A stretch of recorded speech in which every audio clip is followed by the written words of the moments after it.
हमने N factor निकालना शुरू कर दिया था कि एन फैक्टर हम कैसे निकाल रहे हैं। हमने इक्विवेलेंट कंसेप्ट में हमने बात करी थी, इक्विवेलेंट्स की बात करी थी, नंबर ऑफ इक्विवेलेंट्स की बात करी हमने। उससे पहले किसकी बात करी थी? हमने नॉर्मेलिटी की भी बात करी और सबसे पहले ग्राम इक्विवेलेंट मास या इक्विवेलेंट मास की बात करी थी। फिर हमने एक टर्म देखी कि एन फैक्टर निकालना हमारे लिए बहुत ज़रूरी है। सबसे पहले हमने देखा कि एन फैक्टर हमारा ग्रेटर देन 0 हो सकता है, 0 नहीं हो सकता, नेगेटिव नहीं हो सकता, हालांकि फ्रैक्शनल भी हो सकता है और इंटीजर भी हो सकता है, लेकिन इंटीजर में बस पॉजिटिव इंटीजर ही होगा, फ्रैक्शनल होगा तो पॉजिटिव फ्रैक्शन होगा बस। ठीक है, ठीक है। अब हमने देखा कि जब कोई इन्फॉर्मेशन हमें रिएक्शन की नहीं दी तो हम कैसे निकालते हैं। हम एटम्स के लिए हमारा क्या होता है, एन फैक्टर वैलेंसी के बराबर हो जाता है। ठीक है, और आयंस के लिए हमने चार्ज के लिए देख लिया कि जो चार्ज होगा, मैग्नीट्यूड ऑफ चार्ज होगा आयन पे वो होगा। एसिड्स का देखा, बेसिसिटी मैक्सिमम बेसिसिटी के बराबर होगा। ठीक है, हमने कुछ स्पेशल केस भी डिस्कस करे। फिर बेसिस का देखा, इन फैक्टर मैक्सिमम एसिडिटी के बराबर होगा। सॉल्ट्स का देखा, टोटल चार्ज ऑन इधर कैटायन और एनायन पर मॉलिक्यूल। आप क्या कर लोगे, बस मैग्नीट्यूड ले लोगे क्योंकि पॉजिटिव ही होगा हमेशा। क्या इन फैक्टर हमेशा कैसा होगा, पॉजिटिव होगा। हमने कुछ स्पेशल केस देखे। ठीक है, अब हम कुछ और एन फैक्टर देख लेते हैं, हालांकि हमारे हो ही गए एन फैक्टर, बस देख लेते हैं। अगर हम H प्लस का एन फैक्टर देखें तो क्या होगा, इस पे 4 देख लेंगे तो कितना हो जाएगा, 1 हो जाएगा। H माइनस पे भी क्या एन फैक्टर कितना, 1 हो जाएगा। चार्ज इस पे -1 है लेकिन एन फैक्टर तो पॉजिटिव ही होगा तो हमारा क्या हो जाएगा, 1 हो जाएगा। ठीक है, H एटम देखेंगे तो इसकी वैलेंसी कितनी, 1। तो इन तीनों का एन फैक्टर कितना, चाहे आपका H माइनस हो, H प्लस हो, चाहे आपका H एटम हो, तो इसका इन तीनों का एन फैक्टर कितना है, 1 है। अब चाहे Cl माइनस का देखो, चाहे क्लोरीन एटम का देखो, Cl माइनस का चार्ज -1 तो एन फैक्टर कितना, 1। ठीक है, क्लोरीन एटम वैलेंसी इसकी 1। ठीक है, वैलेंसी 1 तो आपका इन फैक्टर भी इसका कितना, 1 हो जाएगा। तो इन सभी इन दोनों का इन फैक्टर 1 हो जाएगा। चाहे आप ऑक्सीजन एटम देखो, ऑक्सीजन एटम इसकी वैलेंसी 2 तो इसका इन फैक्टर 2। ठीक है, O2 माइनस, ठीक है, ये एनायन है, एनायन तो इस पे चार्ज -2 तो इसका इन फैक्टर कितना हो जाएगा, 2 हो जाएगा क्योंकि इन फैक्टर हमेशा पॉजिटिव होगा। ठीक है, H2, H2 अब आपके देखो इस तरीके के हैं। ठीक है, तो ये थोड़ा देख लो इनके कैसे निकालेंगे जब आपके इस टाइप के मॉलिक्यूल्स वगैरह हों। H2Cl2O2। ठीक है, अब ये तो मॉलिक्यूल्स हैं। ठीक है, ना ना ही ये हमारे क्या है, एसिड्स हैं, ना ही ये बेस है, ना ही हमारे कुछ सॉल्ट है। तो इनका हम कैसे निकालेंगे, देखो H2 है, H2 मतलब इसमें क्या, 2 हाइड्रोजन के एटम है और हाइड्रोजन का एटम, हाइड्रोजन के एटम के क्या हम वैलेंसी से निकाल सकते हैं। इसकी वैलेंसी कितनी है, 1 है, तो हाइड्रोजन एटम का कितना इनफैक्टर 1 है। 2 हाइड्रोजन एटम है, 2 हाइड्रोजन एटम है तो उसका इनफैक्टर कितना हो जाएगा, 2 हो जाएगा। ठीक है, इसी तरीके से ही Cl2 का तो 2 क्लोरीन एटम है, ईच क्लोरीन एटम का इनफैक्टर 1 तो 2 क्लोरीन एटम का कितना हो जाएगा, 2 हो जाएगा इनफैक्टर। ठीक है, O2 का ईच ऑक्सीजन एटम का इनफैक्टर तो 2 ऑक्सीजन एटम का कितना हो जाएगा, 4 हो जाएगा। तो इनका इस तरीके से निकाल लोगे। इक्विवेलेंट अगर आपसे पूछ दिया जाए इक्विवेलेंट मास बताओ तो आप क्या मोलर मास अपॉन इनफैक्टर से बता दोगे। ठीक है, तो Cl का क्या है, Cl का भी मोलर मास 35.5 है। ठीक है, तो इसका इक्विवेलेंट मास कितना रहेगा, 35.5 अपॉन 1, यानी कि इसका इक्विवेलेंट मास कितना आ जाएगा, 35.5 आ जाएगा। ठीक है, और equivalent mass of Cl minus, Cl minus भी आपका क्या मोलर मास अपॉन इन फैक्टर, मोलर मास कितना है, मोलर मास है 35.5, मोलर मास हो गया 35.5, डिवाइड करोगे किससे, एन फैक्टर 1 से, एन फैक्टर 1 से तो आपका इक्विवेलेंट मास कितना आ जाएगा Cl माइनस का भी 35.5 आ जाएगा। Cl2 का इक्विवेलेंट मास अगर हम निकालोगे तो Cl2 का क्या मोलर मास कितना हो जाएगा 71, लेकिन इसका एन फैक्टर भी तो 2 है, Cl2 का एन फैक्टर भी तो 2 है, तो इसका इक्विवेलेंट मास 71 अपॉन 2 करके 35.5 ही आ जाएगा। तो इन तीनों का इक्विवेलेंट मास कैसा आएगा, सेम ही आएगा, यानी कि हमारा 35.5 ही आएगा। ठीक है, और इसकी यूनिट क्या आएगी इक्विवेलेंट मास की, ग्राम पर इक्विवेलेंट। ये बात हम पिछली क्लास में कर ही चुके हैं। ठीक है, ऐसे ही हम इन तीनों का, हम इन चारों का क्या निकालें, इक्विवेलेंट मास निकालें, H plus H minus H चाहे H2 का, तो आपका क्या आएगा 1 ग्राम पर इक्विवेलेंट आएगा। ठीक है, इन तीनों का आपका मोलर मास तो कितना होगा, 1 ग्राम पर मोल होगा। ठीक है, और अपॉन में एन फैक्टर इन तीनों का कितना होगा, 1 ही होगा, तो 1 ग्राम पर इक्विवेलेंट आ गया। H2 का देखोगे तो इसका मोलर मास 2 ग्राम पर मोल, और लेकिन इसका एन फैक्टर भी तो कितना 2 है, तो 2/2 1 ग्राम पर इक्विवेलेंट। ठीक है, ऐसे ही आप इसमें देखोगे तो इसमें कितना आ जाएगा, इन तीनों का इक्विवेलेंट मास कितना आ जाएगा, 8 ग्राम पर इक्विवेलेंट आ जाएगा। ठीक है, क्यों, क्योंकि आप इन दोनों में देखोगे तो इन दोनों का मोलर मास 8 सॉरी इन दोनों का मोलर मास कितना 16 ग्राम पर मोल होगा, 16 ग्राम पर मोल होगा, 16 और इस दोनों का ही एन फैक्टर 2 तो 16/2 आपका 18 ग्राम पर इक्विवेलेंट। और आप O2 के केस में देखोगे तो O2 का मोलर मास कितना होगा 32 ग्राम पर मोल होगा, 32 ग्राम पर मोल होगा तो 32, लेकिन इसका एन फैक्टर भी 4 है तो 32/4 कितना हो जाएगा 8 ग्राम पर इक्विवेलेंट। बताओ ये बात समझ आई कि नहीं आई?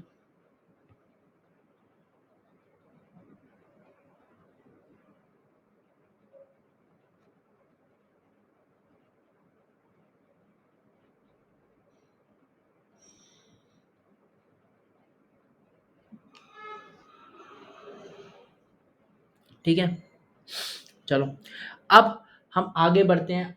अब हमें इतना समझ में आ गया कि अगर हमें रिएक्शन नहीं पता है, रिएक्शन की कोई भी हमें स्मेल नहीं आ रही, रिएक्शन के बारे में कोई भी आइडिया नहीं लग पा रहा है, तो हम कैसे एन फैक्टर निकालेंगे, हमें कैसे एन फैक्टर निकालेंगे ये हमें समझ में आ जाएगा। ठीक है, ये अब हमें समझ में आ चुका है कि अब हम कैसे एन फैक्टर निकालें। अगर हमें रिएक्शन के बारे में कोई भी इंफॉर्मेशन ना दी हो तो हमारी केस 1 जो है वो हमें क्लियर हो गया। अब हम चलते हैं केस 2 पे। केस 2 क्या है? जब हमारा रिएक्शन गिवन हो। ठीक है, यानी कि जब हमें रिएक्शन गिवन हो, रिएक्शन के बारे में हमें इंफॉर्मेशन गिवन हो। ठीक है, अब इसमें भी फर्दर दो केस बन सकते हैं। एक जो कि इस चैप्टर में कब मिलेगा, कौन सा? N factor in case of non redox reaction. क्योंकि रिडॉक्स रिएक्शन चैप्टर है तो मोस्टली रिएक्शन हमें रिडॉक्स ही मिलेंगी, लेकिन नॉन रिडॉक्स रिएक्शन में इनफैक्टर कैसे निकालेंगे उनको थोड़ा बहुत देखते हैं। ठीक है, फिर हम देखेंगे कि इनफैक्टर रिडॉक्स रिएक्शन में कैसे निकालेंगे। ठीक है, तो देखते हैं जब इन्फॉर्मेशन हमें रिएक्शन की गिवन है, यानी कि जब रिएक्शन गिवन है तब एन फैक्टर हम कैसे निकालेंगे नॉन रिडॉक्स रिएक्शन में, पहले देखते हैं। ठीक है, तो नॉन रिडॉक्स रिएक्शन जो हमारी फेमस फेमस हमें पढ़नी है, देखो सबसे इंपॉर्टेंट जो मोस्ट इंपॉर्टेंट हमें नॉन रिडॉक्स रिएक्शन पढ़नी है वो है एसिड बेस न्यूट्रलाइजेशन। इसमें हमें एन फैक्टर निकालना आना ही चाहिए। ठीक है, और एसिड बेस न्यूट्रलाइजेशन के अलावा जो हमारी एक रिएक्शन है होती है जिसको मैं कहना पसंद करता हूँ आयन एक्सचेंज रिएक्शंस। ठीक है, लेकिन आप लोग उसे जानते हो डबल डिस्प्लेसमेंट रिएक्शन के नाम से, डबल डिस्प्लेसमेंट रिएक्शन या ion exchange reaction. Basically acid base neutralisation भी एक आयन एक्सचेंज रिएक्शन है। कैसे? एसिड क्या देता है H+ देता है, बेस क्या देता है OH- देता है। H+ और OH- क्या मिलके बना लेते हैं? आपका वाटर बना लेते हैं। ठीक है, और एसिड के साथ में क्या कॉरेस्पॉन्डिंग एक एनायन बचा होता है, बेस के कॉरेस्पॉन्डिंग एक कैटायन बचा होता है, वो एनायन और कैटायन हमारे क्या मिलके सॉल्ट बना लेते हैं। तो बेसिकली एक आयन एक्सचेंज ही तो हुआ। इसका जो कैटायन था इसके एनायन से जुड़ गया, इसका जो एनायन था इसके कैटायन से जुड़ गया, इसका एनायन इसका जो हमारा कैटायन था वो क्या था H+ था, इसका एनायन जो क्या था OH- था, H+ OH- वाटर बना लिया। ठीक है, तो बेसिकली एक आयन एक्सचेंज रिएक्शन ही हुई। तो नॉन रिडॉक्स रिएक्शन में जो हमें आयन एक्सचेंज रिएक्शंस पढ़नी है उसमें एन फैक्टर किसी भी सब्सटेंस का निकालते हैं, किसी रिएक्शन के लिए तो डिफाइन नहीं होता है एन फैक्टर। ठीक है, तो फिर से बता रहा हूँ एन फैक्टर किसी रिएक्शन के लिए डिफाइन नहीं होता है, इंडिविजुअल सब्सटेंसेस के लिए डिफाइंड होता है। तो एन फैक्टर अगर आप सब्सटेंस का निकालना है तो पहले तो मॉड आएगा, मॉड क्योंकि हमेशा पॉजिटिव ही होता है एन फैक्टर। ठीक है, और कभी भी जीरो नहीं हो सकता, नेगेटिव नहीं हो सकता। तो क्या होगा चार्ज एक्सचेंज पर मॉलिक्यूल। तो आपका इन फैक्टर किसी भी सब्सटेंस का क्या होगा चार्ज एक्सचेंज पर मॉलिक्यूल, इसका मैग्नीट्यूड ऑफ चार्ज एक्सचेंज पर मॉलिक्यूल। ठीक है, इसको एक एग्जांपल से देखते हैं। ठीक है, एग्जांपल करेंगे तब हमें ये बात क्लियर होगी। ठीक है, तो आप एग्जांपल देखो क्या AgNO3 plus NaCl gives AgCl plus NaNO3। ठीक है, आप इसमें देखो इसमें आपका ऑक्सीडेशन नंबर चेंज नहीं हो रहा, ऑक्सीडेशन नंबर चेंज नहीं हो रहा। देखो Ag+1 में था, NO3 आपका नाइट्रेट आयन था -1 में था। ठीक है, Na यहाँ पे किस में था +1 में था, Cl किस में -1 में था। AgCl में देखो तो भी Ag किस में है +1 में है, Cl -1 में है। NaNO3 में देखो तो आपका आपका Na है +1 में और आपका नाइट्रेट आयन है। ठीक है, नाइट्रोन उसमें +5 में और ऑक्सीजन -2 में है। ठीक है, नाइट्रोन यहाँ भी +5 में ऑक्सीजन -2 में। तो बेसिकली किसी का भी ऑक्सीडेशन नंबर में कोई चेंज नहीं आ रहा, मतलब एक ऐसी रिएक्शन है नॉन रिडॉक्स रिएक्शन है। पहले आइडेंटिफाई कोई नॉन रिडॉक्स रिएक्शन है, तो अब हम कैसे निकालेंगे इन फैक्टर सभी सब्सटेंसेस का मैग्नीट्यूड ऑफ चार्ज एक्सचेंज पर मॉलिक्यूल। ठीक है, मैग्नीट्यूड ऑफ चार्ज एक्सचेंज पर मॉलिक्यूल उसके लिए आप क्या कर लो। ठीक है, उसके लिए आप किसी भी एक चीज को फिक्स कर लो। सपोज AgNO3 है आपका, इसको क्या निकालना है इसका इनफैक्टर निकालना है, तो आप या तो कैटायन को फिक्स कर लो या एनायन को फिक्स कर लो। ठीक है, तो लेकिन पर मॉलिक्यूल यानी कि एक मॉलिक्यूल ऑफ AgNO3 में, तो एक मॉलिक्यूल ऑफ AgNO3 में कितने आपके कैटायन है, एक कैटायन है, एक Ag+ है। तो पर मॉलिक्यूल वाली बात है, तो एक Ag+ में अब देखना है आपको चार्ज एक्सचेंज। अब आपको देखना है कि एक्सचेंज जब आप देखोगे तो रिएक्टेंट के लिए लेफ्ट टू राइट देखोगे और प्रोडक्ट के लिए जब देखोगे तो आप देखोगे राइट टू लेफ्ट। ठीक है, एग्जाम्पल से समझते हैं, चीज समझ आएगी। ठीक है, रिएक्टेंट के लिए आपको एक्सचेंज देखना है लेफ्ट टू राइट और प्रोडक्ट के लिए देखना है राइट टू लेफ्ट। ठीक है, एग्जाम्पल समझो, एक मॉलिक्यूल ऑफ AgNO3 है तो उसमें एक Ag+ है, कोई भी कांस्टेंट मान लो, चाहे एक आप NO3 ले NO3 माइनस के रिस्पेक्ट में भी कर सकते थे, उसके रिस्पेक्ट में भी करके दिखा दूंगा। तो 1 Ag प्लस कॉन्स्टेंट मान लिया। अब लेफ्ट टू राइट अगर आप देखो तो AgNO3 Ag कॉन्स्टेंट रखते हुए क्या, एक मॉलिक्यूल ऑफ AgNO3 था, तो पर molecule of AgNO3 1 Ag plus था, तो पर मॉलिक्यूल हमारा ऑफ मतलब 1 Ag प्लस के कॉरेस्पॉन्डिंग 1 NO3 माइनस था, 1 Ag प्लस के कॉरेस्पॉन्डिंग 1 NO3 माइनस था, जो कि गया और उसकी जगह क्या आ गया, एक Cl माइनस आ गया। यानी कि क्या हुआ, एक NO3 माइनस गया पर मॉलिक्यूल ऑफ AgNO3 के रिस्पेक्ट में हम देख रहे हैं, एक NO3 माइनस गया और आया क्या, एक Cl माइनस आया। बताओ, इसको कांस्टेंट रखते हुए, एक को कांस्टेंट रखते हुए देखना पड़ेगा। लेकिन ये तो अब कितने यूनिट चार्ज एक्सचेंज हुआ, कितना यूनिट चार्ज एक्सचेंज हुआ, ये इंपॉर्टेंट बात है। तो कितने यूनिट चार्ज एक्सचेंज हुआ, ठीक है, इस बात को समझो। क्या समझो, कि जैसे मैंने दुकानदार के पास गया, मैंने उसको 100 का नोट दिया और मेरे को कहा कि 100 के मेरे को छुट्टे दे दो, ठीक है, कि 100 के छुट्टे दे दो। तो उसने क्या करे, मैंने उसको 100 रुपये दे दिया और उसने मुझे 10-10 के 10 नोट दे दिए। तो कितनी मनी एक्सचेंज हुई इसमें, कितने मनी एक्सचेंज करवाई मैंने दुकानदार को 100 रुपये दिए, उसने मुझे 10-10 के 10 नोट दिए। तो कितने मनी एक्सचेंज करवाई, कितने मनी एक्सचेंज हुए, 100 रुपये एक्सचेंज हुए, 100 रुपये का एक्सचेंज हुआ ना। लेकिन मनी चेंज कितने हुए मेरे पास, चेंज तो उतने ही हुए, पहले 100 रुपये थे, चेंज तो कुछ हुआ ही नहीं, पहले भी 100 रुपये थे, अब भी 100 रुपये हैं। पहले भी 100 रुपये थे मेरे पास, अब भी 100 रुपये, दुकानदार के पास भी पहले 100 रुपये थे, अब भी 100 रुपये। तो मनी चेंज तो किसी के पास कुछ भी नहीं हुए, लेकिन एक्सचेंज कितने का हो गया, 100 का हो गया। यानी कि देना और लेना वो इक्वल है, और इसको हमने क्या बोल दिया, एक्सचेंज बोल दिया। ऐसे ही यहाँ भी है, एक Ag प्लस है, एक Ag प्लस के कॉरेस्पॉन्डिंग एक NO3 माइनस गया, एक Cl माइनस गया।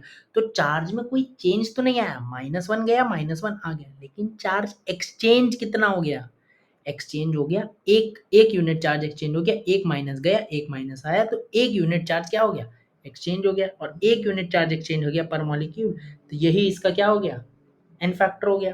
तो इसका एन फैक्टर कितना हो गया,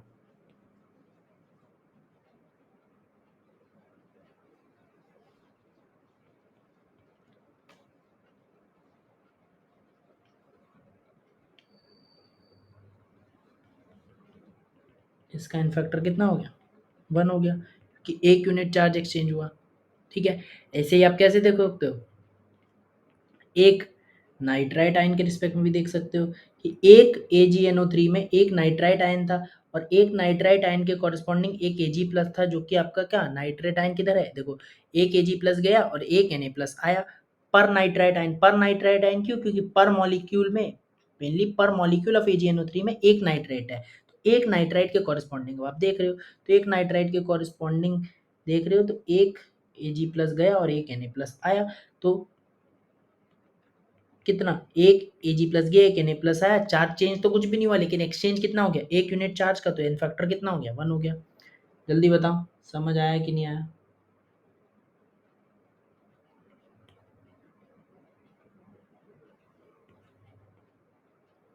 ठीक है, ऐसे इसमें देख सकते हो, NaCl का आपको निकालना हो, NaCl का निकालना हो तो आप क्या करो, एक Na प्लस के कॉरेस्पॉन्डिंग निकाल लो, ठीक है, निकालोगे एक के कॉरेस्पॉन्डिंग, चाहे एक Na प्लस ले लो, चाहे एक Cl माइनस ले लो, दोनों के कॉरेस्पॉन्डिंग में निकाल के दिखा देता हूँ।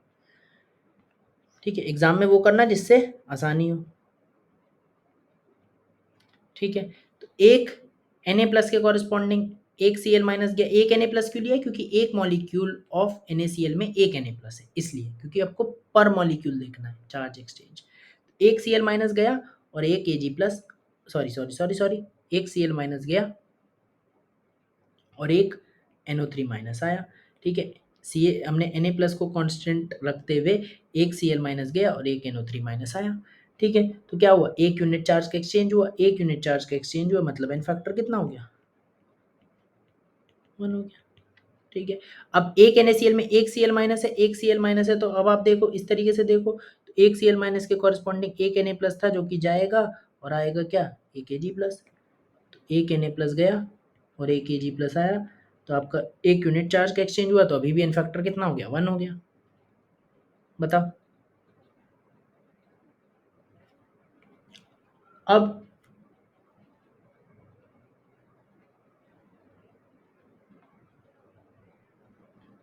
एक AgCl में, अब आपको AgCl का इन्फेक्टर निकालना है, तो एक AgCl में एक Ag प्लस है, ठीक है, एक Ag प्लस है, ठीक है। अब आप राइट टू लेफ्ट देखोगे, ठीक है, राइट टू लेफ्ट देखोगे तो एक Ag प्लस क्या होगा, जाएगा, और उसकी जगह क्या आएगा, सॉरी सॉरी, ये आप Ag प्लस के कॉरस्पॉन्डिंग देख रहे हो ना, तो एक Cl माइनस जाएगा और आएगा क्या, एक Cl माइनस जाएगा। Ag प्लस को कांस्टेंट रखते हुए, Ag प्लस को कांस्टेंट रखा है तो एक Cl माइनस जाएगा, एक NO3 माइनस आएगा, तो एक Cl माइनस गया, एक NO3 माइनस आया, एक यूनिट चार्ज का एक्सचेंज हुआ, तो इन फैक्टर कितना हो गया, 1 हो गया।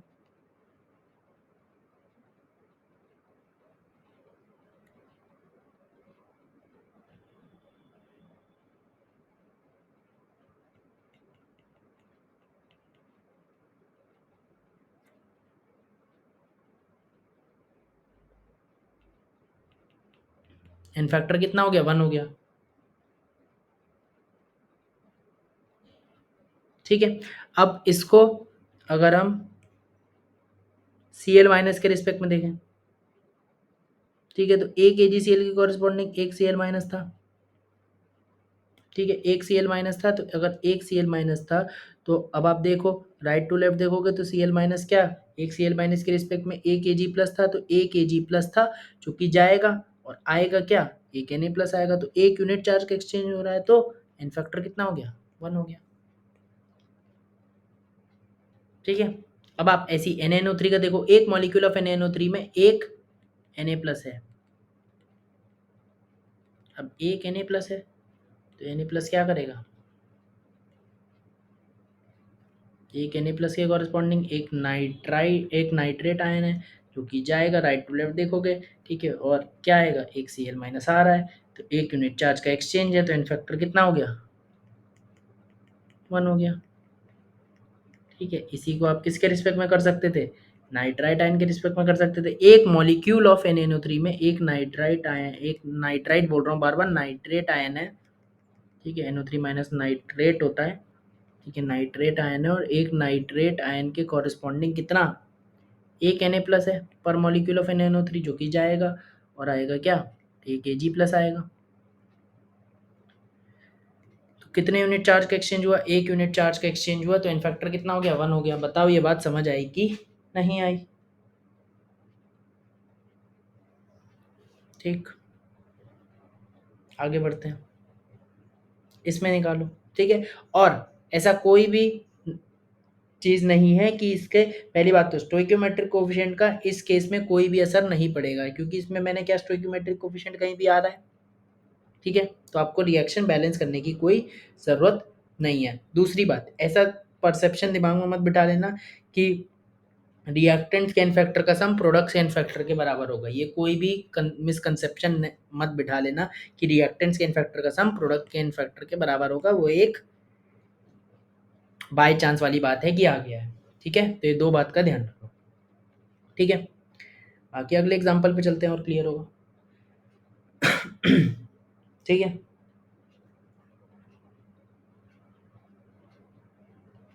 इसे देखो,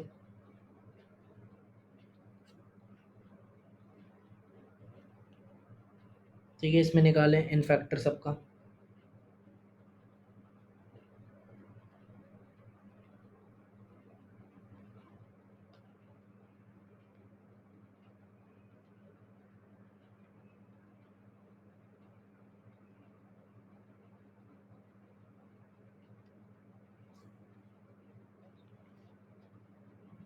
ठीक है। तो अगर हम इसमें निकालें, तो देखो इसको आप नॉर्मल, अब इसको बार बार लिखो मत, आप देखो, ठीक है, अब ध्यान से समझना, मैं बता रहा हूँ, देखो Na2CO3 किस में जा रहा है, आपका कार्बोनेट कांस्टेंट रखते हुए देख लो, ऐसी H2CO3 में जा रहा है, मतलब क्या, Na2CO3 कन्वर्ट हुआ H2CO3 में, मतलब दो Na प्लस रिमूव हुए और आ क्या गए, दो H प्लस आ गए, मतलब दो Na प्लस गए और दो H प्लस आ गए, कितने यूनिट चार्ज का एक्सचेंज हुआ, दो यूनिट चार्ज का एक्सचेंज हुआ, ठीक है, दो Na प्लस गए और दो H प्लस आ गए, दो यूनिट चार्ज का एक्सचेंज हुआ, मतलब इसका इन फैक्टर कितना हो गया, इसका इन फैक्टर हो गया 2, बताओ, ठीक है। आप इस सबको आयंस में तो तोड़ ही सकते हो ना, ये किस में है, Na जो है इसमें +1 में है, CO3 2 माइनस में है, HCl में हाइड्रोजन +1 में है, Cl -1 में है, ठीक है। H2CO3 में हाइड्रोजन +1 में है, कार्बोनेट किसमें CO3 2 माइनस में है, NaCl में Na+1 में है और Cl -1 में है, ठीक है। ठीक है, अब देखो HCl का इनफैक्टर निकालना है, तो देखो HCl किस में कन्वर्ट हो रहा है, NaCl में कन्वर्ट हो रहा है, ठीक है। HCl NaCl में कन्वर्ट हो रहा है, तो क्या एक H प्लस घटा और एक Na प्लस आ गया, तो कितने यूनिट चार्ज का एक्सचेंज हुआ, एक यूनिट चार्ज का एक्सचेंज हुआ, तो इनफैक्टर कितना आ गया, 1 आ गया, ठीक है। H2CO3 में देखो, तो H2CO3 का राइट टू लेफ्ट देख लो, H2CO3 किस में कन्वर्ट हुआ, Na2CO3 में हुआ, ठीक है। तो Na2CO3 क्या, 2H प्लस गए और 2 Na प्लस आ गए, तो कितने, 2 यूनिट चार्ज का एक्सचेंज हुआ, 2 यूनिट चार्ज का एक्सचेंज हुआ, तो इनफैक्टर कितना हो गया, 2 हो गया, ठीक है। NaCl का निकालना है, राइट टू लेफ्ट देख लो, NaCl HCl में कन्वर्ट हुआ, तो क्या आपका एक Na प्लस गया और एक H प्लस आ गया, एक H प्लस आ गया, तो एक यूनिट चार्ज का एक्सचेंज हुआ, एन फैक्टर कितना हो गया, 1 हो गया, ठीक है। फिर से ही वो बात मत सोचना कि रिएक्टेंट्स के एन फैक्टर का सम प्रोडक्ट के एन फैक्टर के बराबर, फिर से वो बात बस एक बाय चांस वाली बात है, ठीक है। वो तो पहली बार मैंने लिख के बता दिया, लेकिन आप इतना बार बार ऐसे लिख के नहीं करोगे, कभी डाउट होगा तो लिख के करोगे, ठीक है, नहीं तो अननेसेसरली लिखने की कोई ज़रूरत नहीं है,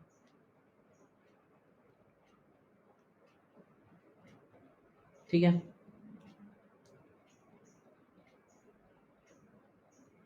अगला करो।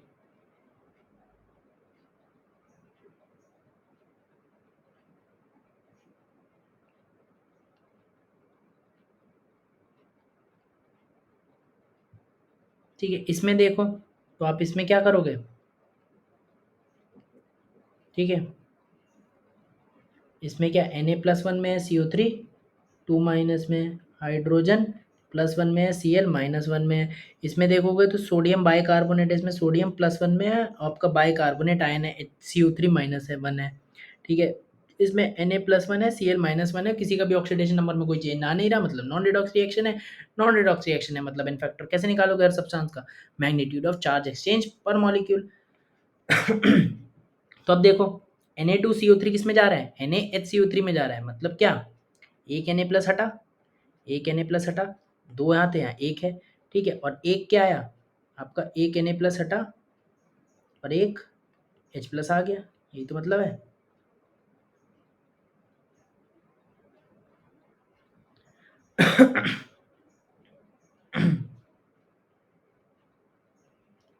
बताओ,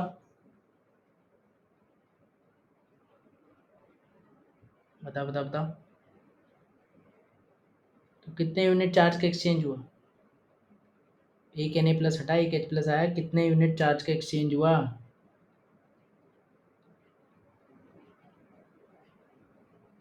एक यूनिट चार्ज का एक्सचेंज हुआ, तो कैन फैक्टर 1 आ गया।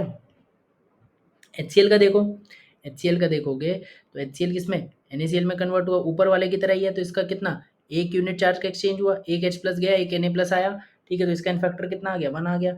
ऐसे ही NaCl का इनफैक्टर भी 1 आ जाएगा, यही तो बात है। इस केस में देखोगे तो क्या होगा, एक में एक इन दोनों का देखो सेम ही तो टाइप का है, एक H प्लस जा रहा है एक तरफ से, एक Na प्लस आ रहा है, दूसरे में क्या होगा, एक Na प्लस आ रहा होगा, एक H प्लस जा रहा होगा, मतलब वही एक बात है कि एक में H प्लस जा रहा है, एक में आ रहा है, एक में Na प्लस जा रहा है, दूसरे में आ रहा है, बस इतनी तो बात है। तो यूनिट चार्ज का तो एक ही का एक्सचेंज है, तो दोनों का इनफैक्टर कितना है, 1 है, ठीक है। ऐसे ही अगर आप देखोगे, ऐसे ही NaHCO3 का निकालो, क्या आएगा बताओ जल्दी,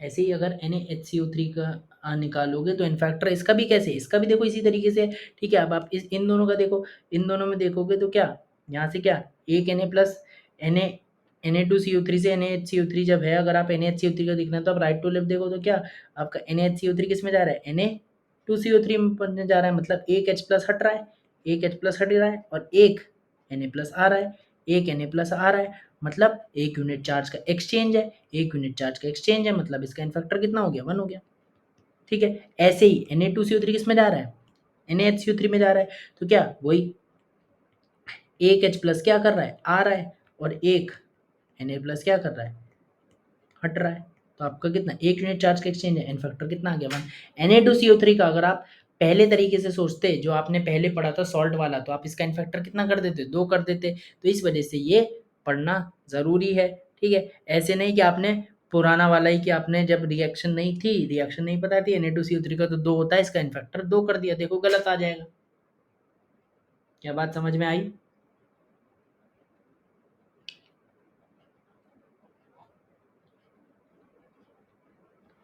ठीक है, आगे बढ़ते हैं।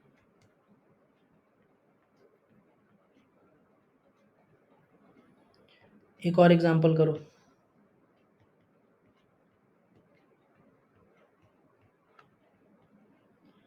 बेरियम नाइट्रेट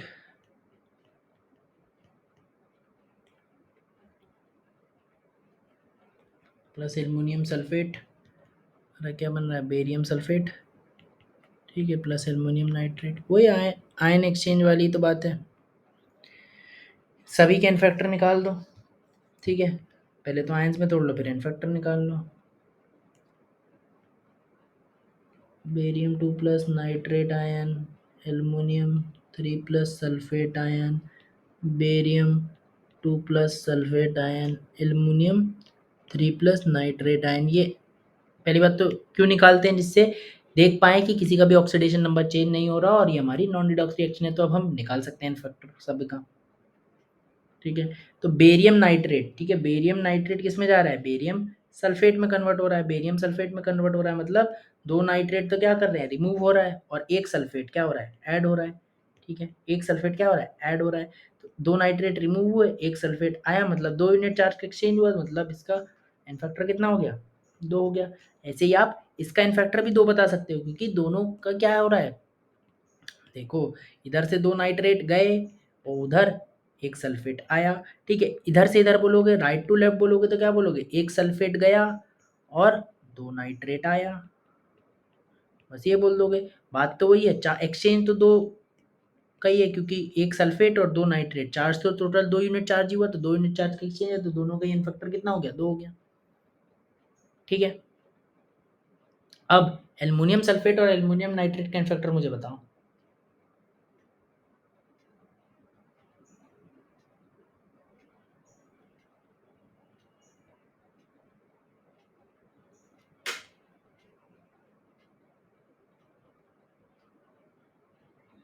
एल्युमिनियम सल्फेट और एल्युमिनियम नाइट्रेट का एन फैक्टर मुझे बताओ।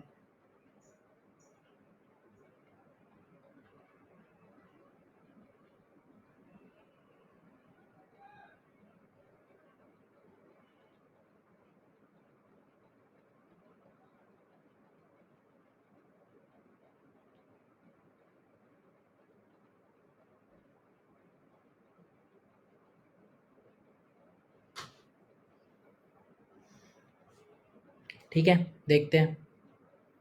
देखो क्या है कि जो हमारा एल्युमिनियम सल्फेट है, एल्युमिनियम सल्फेट देखो क्या आपका एल्युमिनियम +3 में, ठीक है, +3 में, एल्युमिनियम +3 में, इधर आपका किसमें? एल्युमिनियम नाइट्रेट में जा रहा है। अगर आप ऐसे देखोगे कि 3 सल्फेट चले गए और 3 नाइट्राइट आ गए, 3 नाइट्रेट आ गए, 3 नाइट्रेट आ गए, ठीक है? तो पहली बात तो ये चार्ज ही एक्सचेंज नहीं हुआ, क्योंकि यहाँ -6 गए और आए कितने? +3, ठीक है? तो पहली बात तो ये कुछ हुई नहीं। क्यों? क्यों नहीं हुई? क्योंकि हमें पर मॉलिक्यूल देखना है, ठीक है? पर मॉलिक्यूल देखना है, हम किसका देख रहे हैं? अब यहाँ पे डिपेंड आती है कि हम किसका देख रहे हैं। अगर हम एल्युमिनियम सल्फेट का देख रहे हैं, तो एल्युमिनियम सल्फेट मतलब 1 मॉलिक्यूल ऑफ एल्युमिनियम सल्फेट देख रहे हैं। 1 मॉलिक्यूल एल्युमिनियम सल्फेट मतलब 1 मॉलिक्यूल ऑफ एल्युमिनियम सल्फेट में कितने एल्युमिनियम है? 2 एल्युमिनियम है, ठीक है? 1 मॉलिक्यूल ऑफ एल्युमिनियम सल्फेट में 2 एल्युमिनियम है, इसमें तो कोई दिक्कत नहीं है, ठीक है? बताओ, एक मॉलिक्यूल हम पर मॉलिक्यूल देखते हैं, एल्युमिनियम सल्फेट का देख रहे हैं इन फैक्टर, तो पर मॉलिक्यूल ऑफ एल्युमिनियम सल्फेट मानेंगे, और 1 मॉलिक्यूल ऑफ एल्युमिनियम सल्फेट में 2 एल्युमिनियम है, ठीक है? अगर 2 एल्युमिनियम है, इसमें तो कोई दिक्कत नहीं है, 2 एल्युमिनियम है, ठीक है? और अगर 2 एल्युमिनियम है, तो 2 एल्युमिनियम के कॉरस्पॉन्डिंग कितने सल्फेट है? 3 सल्फेट है, तो 3 सल्फेट गए, 2 एल्युमिनियम के कॉरस्पॉन्डिंग 3 सल्फेट जाएंगे, ठीक है? लेकिन आएंगे कितने? 3 नाइट्रेट तो आ रहे हैं 1 एल्युमिनियम के कॉरस्पॉन्डिंग, एल्युमिनियम नाइट्रेट में 3 नाइट्रेट थे जो कि आ रहे थे 1 एल्युमिनियम के कॉरस्पॉन्डिंग, लेकिन आपके 2 एल्युमिनियम के कॉरस्पॉन्डिंग कितने आएंगे? 6 नाइट्रेट आएंगे। हम 2 एल्युमिनियम के कॉरस्पॉन्डिंग क्यों देखेंगे? क्योंकि एन फैक्टर तो एल्युमिनियम सल्फेट का निकाल रहे हैं ना, और 1 मॉलिक्यूल ऑफ एल्युमिनियम सल्फेट में 2 एल्युमिनियम है, तो 2 एल्युमिनियम है तो 3 सल्फेट गए तो आएँगे कितने? 3 नाइट्रेट आ रहे थे क्योंकि 1 एल्युमिनियम नाइट्रेट में एल्युमिनियम की वहाँ पे एटॉमिसिटी कितनी 1 थी, यहाँ पे एटॉमिसिटी 2 है तो 2 एल्युमिनियम है तो 2 एल्युमिनियम के कॉरस्पॉन्डिंग 6 नाइट्रेट आएँगे। भाई वो एग्ज़ाम्पल याद करो ना, ₹100 दोगे तो ₹100 ही वापस लोगे ना। तो जितना दोगे उतना लोगे ना। तो इसने दिया उतना, दिया है तो अपने हिसाब से देगा 3 सल्फेट तो 6 नेगेटिव चार्ज दिया तो 6 लेगा भी तो सही। तो कितना हो गया इसका इन फैक्टर? 6 हो गया। ठीक है। अब एल्युमिनियम नाइट्रेट का जब इन फैक्टर देखोगे तो एल्युमिनियम नाइट्रेट का एक मॉलिक्यूल देखोगे तो एक मॉलिक्यूल एल्युमिनियम नाइट्रेट का होगा, मतलब एक एल्युमिनियम में एक एल्युमिनियम के कॉरस्पॉन्डिंग इसने कितने 3 नाइट्रेट दिए, 3 नाइट्रेट दिए, 3 नाइट्रेट दिए तो लेगा कितना? लेगा 3 सल्फेट। अगर अगर 3 सल्फेट देगा, 3 सल्फेट देगा तो फिर तो ये तो 6 नेगेटिव दे रहा है, लेकिन 3 सल्फेट दे रहा है 2 एल्युमिनियम के कॉरस्पॉन्डिंग। तो एक एल्युमिनियम के कॉरस्पॉन्डिंग कितने हो जाएगा? 3/2 सल्फेट आएगा। ठीक है। तो 3 नाइट्रेट इसने दिए, -3 नाइट्रेट हुआ एक एल्युमिनियम के कॉरस्पॉन्डिंग, और 2 एल्युमिनियम के कॉरस्पॉन्डिंग वो 3 सल्फेट दे रहा है तो एक एल्युमिनियम के कॉरस्पॉन्डिंग 3/2 सल्फेट देगा। 3/2 सल्फेट देगा मतलब 3 -3 यूनिट चार्ज हुआ, यानी कि 3 यूनिट चार्ज कम हुआ और आया कितना? आया भी 3 यूनिट चार्ज ही, क्योंकि 3/2 इंटू -2 है, 2 से 2 कैंसिल आउट हो जाएगा, कितना? 3 यूनिट चार्ज आया तो 3 यूनिट चार्ज गया, 3 यूनिट चार्ज आया, तो एन फैक्टर कितना हो गया एल्युमिनियम नाइट्रेट का? 3 हो गया। बताओ कोई दिक्कत? बताओ कोई दिक्कत?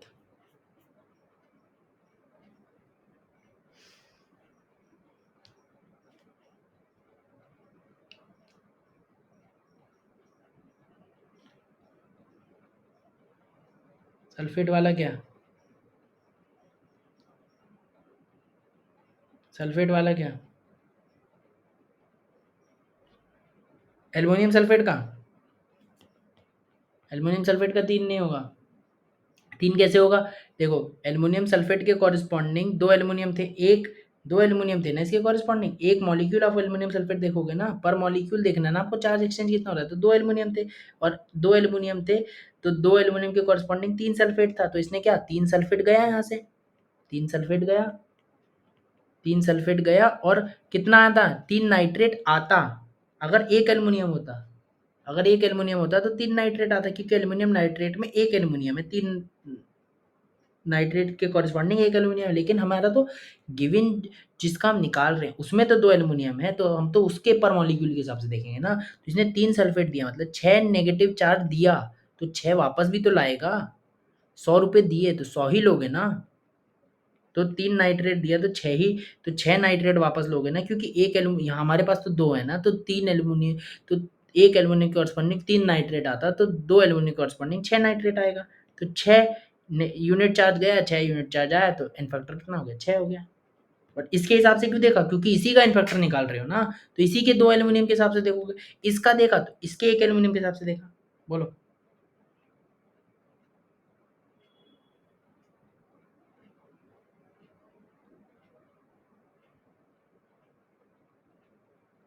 ठीक है,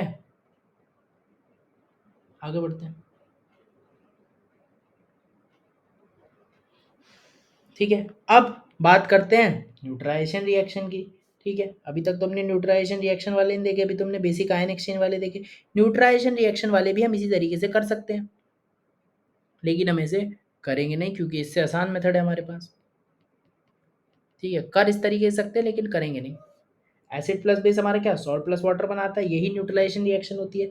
ठीक है, एसिड की हम पहले कैसे देख लेते थे? मैक्सिमम एसिडिटी से देख लेते थे। अब आप एसिड का फैक्टर कैसे देखोगे? बेसिसिटी। उस बेसिसिटी से देखोगे जो वो शो कर रहा है, मैक्सिमम बेसिसिटी नहीं, जो इस रिएक्शन में शो कर रहा है उस बेसिसिटी से। और बेस का फैक्टर कैसे देखोगे? उसकी एसिडिटी से, मैक्सिमम एसिडिटी नहीं, जो एसिडिटी इस रिएक्शन में शो कर रहा है। सॉल्ट का वैसे ही देखोगे, सॉल्ट का जैसे पहले देखते थे वैसे ही देख लो, सॉल्ट का जैसे पहले ही देखते थे वैसे ही देखोगे। मैग्नीट्यूड ऑफ चार्ज, चाहे आप टोटल चार्ज आप कैटायन पे देख लो, एनायन पे देख लो पर मॉलिक्यूल, उस तरीके से।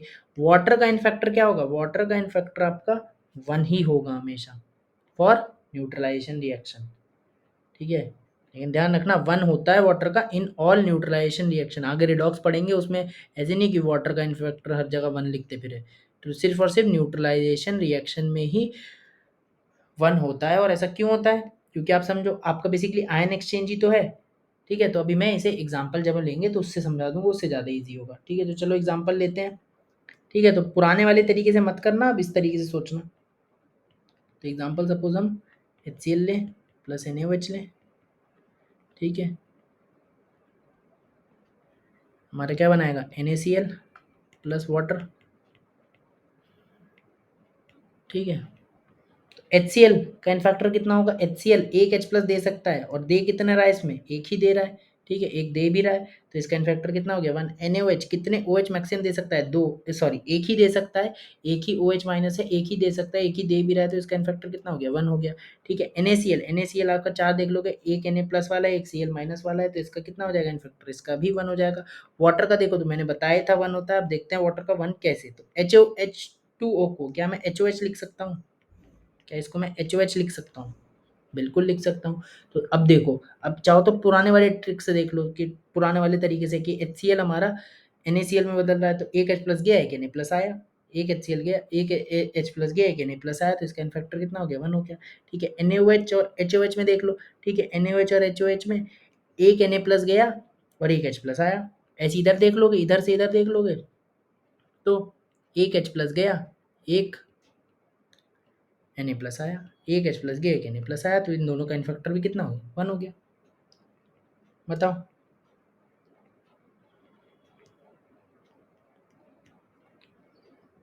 बताओ।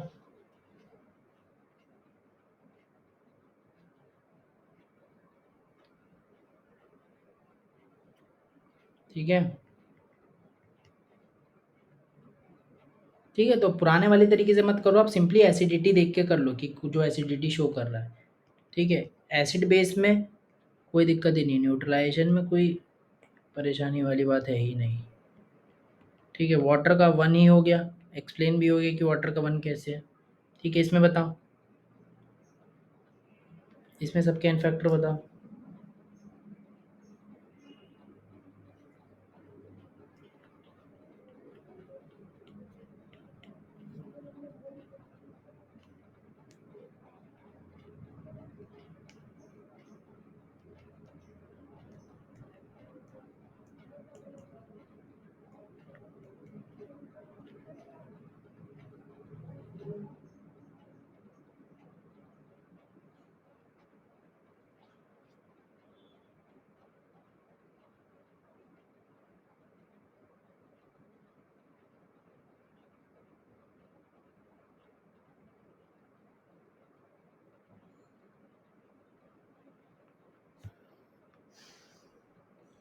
जल्दी जल्दी जल्दी।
क्या है इनफैक्टर?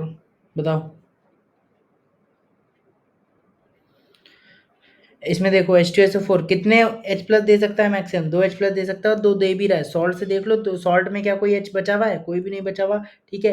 2 H प्लस दे सकता था, 2 दे दिए, दोनों हाइड्रोजन रिप्लेस हो गए, तो इसका इनफैक्टर कितना हो गया? 2 हो गया। KOH 1 OH माइनस दे सकता था, 1 दे भी दिए, तो इसका इनफैक्टर कितना हो गया? 1 हो गया। K2SO4 में 2 K प्लस है और 1 सल्फेट आयन है, इसका इनफैक्टर कितना हो गया? टोटल चार्ज आप देख लो, चाहे कैटायन पे चाहे एनायन पे, 2 ही आएगा, ठीक है? वाटर का तो 1 हो ही गया न्यूट्रलाइजेशन रिएक्शन में।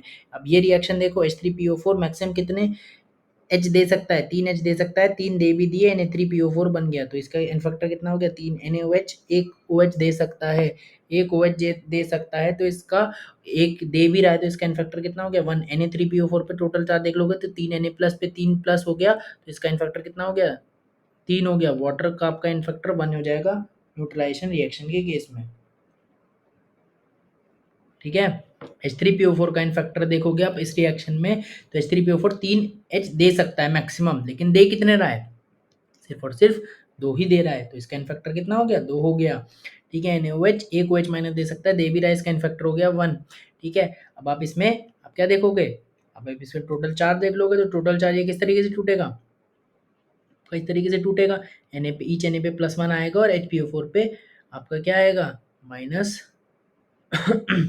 -2 आएगा, ठीक है, क्योंकि फॉस्फेट आयन पे क्या होता है PO4 पे 3 माइनस होता है, ये बेसिकली ये क्या था यार, इस तरीके से टूटता है ना Na प्लस पे और फॉस्फेट पे 3 माइनस, तो अब इसमें एक H प्लस और आ गया, तो HPO4 पे कितना रहेगा 2 माइनस होगा, जिसको कौन बैलेंस करेगा 2 Na प्लस बैलेंस करेगा, तो आपका 2 Na प्लस है और एक HPO4 2 माइनस है, तो इस पे टोटल पॉजिटिव या टोटल नेगेटिव चार्ज कितना है 2 है, तो इसका इनफैक्टर भी 2 हो जाएगा, वाटर का इनफैक्टर 1 हो जाएगा इस केस में, ठीक है। H3PO4 अब 3 H दे सकता था, लेकिन 3 दिए क्या इसमें, नहीं दिए, कितने दिए अब, तो एक ही दिया, 2 भी नहीं दिए, एक ही दिया, तो इसका इनफैक्टर कितना हो गया 1। NaOH एक OH माइनस दे सकता था, एक दे भी दिया, इसका इनफैक्टर हो गया 1। अब फिर से अब आप इसका सॉल्ट का निकालोगे, तो सॉल्ट का कैसे आ जाएगा, तो क्या आ जाएगा Na+1 और HPO4 पे -1, तो एक Na प्लस और एक H2PO4 माइनस, तो इसका कितना एक ही, total positive charge total negative charge 1 हो जाएगा, तो इनफैक्टर भी 1, वाटर का इनफैक्टर 1 हो जाएगा। बताओ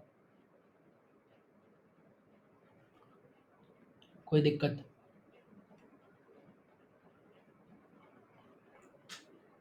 आ गया, ठीक है। तो एसिड बेस वाली बहुत आती हैं, एसिड बेस वाली हमारी एकदम, इसमें कोई भी दिक्कत कहीं से भी कहीं तक कुछ नहीं होनी चाहिए, ठीक है। इनको पुराने तरीके से नहीं करोगे आप, ठीक है। इसके अलावा कोई नॉन रिडॉक्स रिएक्शन आएगी तो आप उसको वैसे ही करोगे जैसे मैंने बताया था, ठीक है। और ले लो सपोज,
बताओ इनफैक्टर इन सबका,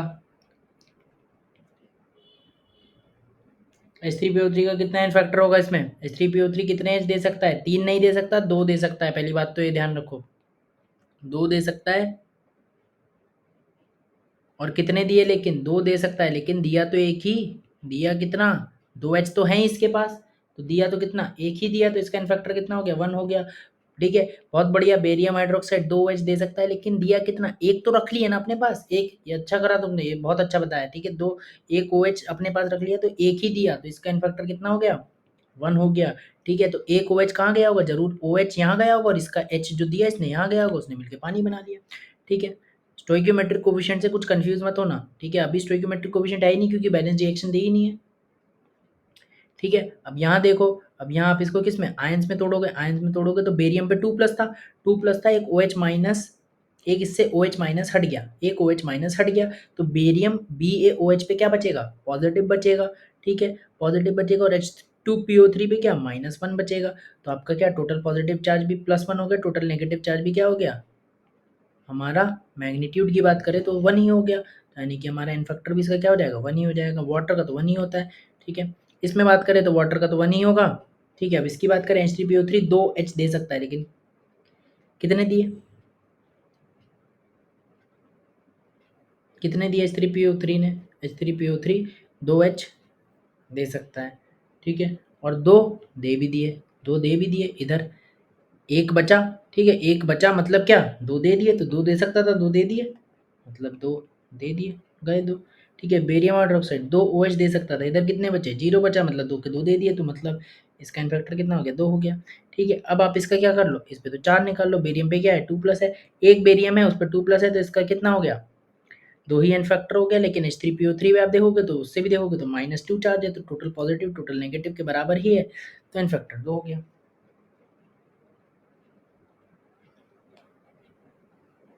ठीक,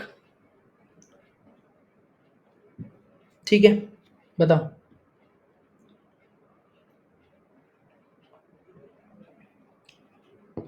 ठीक,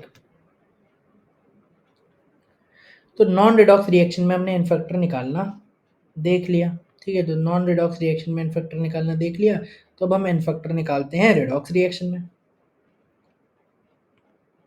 ठीक है? जो हमारी ज़्यादा आएंगी भी और ज़्यादा इंपॉर्टेंट भी हैं, ठीक है?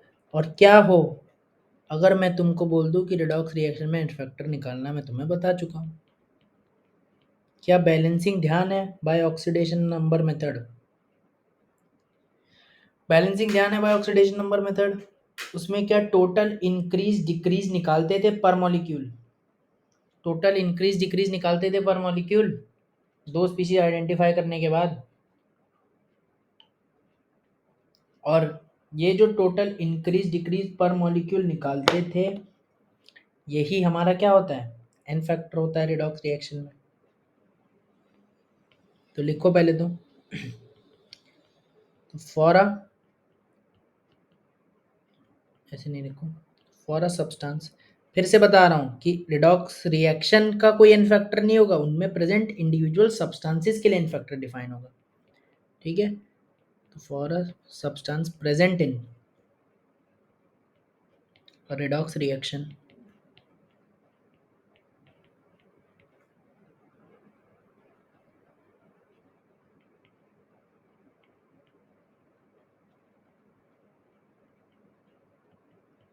the net increase or decrease in oxidation number per molecule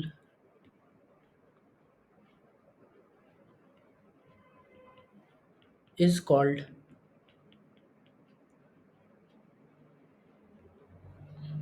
n factor of that substance in that reaction। मतलब किसी भी रिडॉक्स रिएक्शन में किसी का भी किसी सब्सटेंस का, चाहे रिएक्टेंट है चाहे प्रोडक्ट है, उसका एन फैक्टर निकालना हो तो क्या करोगे, उसका net increase decrease in oxidation number पर मॉलिक्यूल निकाल लोगे, क्योंकि हम बैलेंसिंग के टाइम पे भी करते थे, तो नेट इंक्रीज डिक्रीज आप निकाल लोगे इन ऑक्सीडेशन नंबर पर मॉलिक्यूल, वही इसका क्या हो जाएगा, एन फैक्टर हो जाएगा। तो ये तो कर निकालना तो हम पहले ही सीख चुके हैं, आज तो इसका क्या हुआ है, बस नामकरण हुआ है,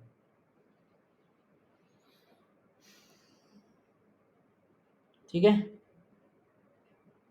अच्छा, और इसी बात को अगर मैं थोड़ा सा अलग तरीके से लिखूं, ठीक है? एन फैक्टर आपको कभी भी सपोज किसी सब्सटेंस का निकालना है रिडॉक्स रिएक्शन में, तो आप उसको कैसे लिख सकते हो, याद है टोटल इंक्रीज डिक्रीज रिएक्शन में निकालते थे, याद है कि नहीं, total increase decrease of reaction निकलवाता था मैं, total increase decrease of the reaction, ठीक है। जो total increase decrease of reaction है, आपको तो किसी सब्सटेंस का निकालना है, तो उस रिएक्शन में उस सब्सटेंस के, उस स्पीशीज के कितने मॉलिक्यूल्स पार्टिसिपेट कर रहे हैं, ये कैसे पता चलेगा? तो स्टोइकियोमेट्रिक कोफिशिएंट से पता चलेगा, बैलेंस करनी पड़ेगी रिएक्शन, फिर स्टोइकियोमेट्रिक कोफिशिएंट से बता पाते हैं कि उस सब्सटेंस के कितने मॉलिक्यूल्स पार्ट ले रहे हैं रिएक्शन में, बताओ। तो total increase decrease of reaction अगर हम निकाल लें तो हम उसको क्या स्टोइकियोमेट्रिक कोफिशिएंट से डिवाइड करना पड़ेगा, तभी तो उस सब्सटेंस का आएगा कि उस सब्सटेंस का इंक्रीज या डिक्रीज कितना है पर मॉलिक्यूल, तो स्टोइकियोमेट्रिक कोफिशिएंट से डिवाइड करना पड़ेगा।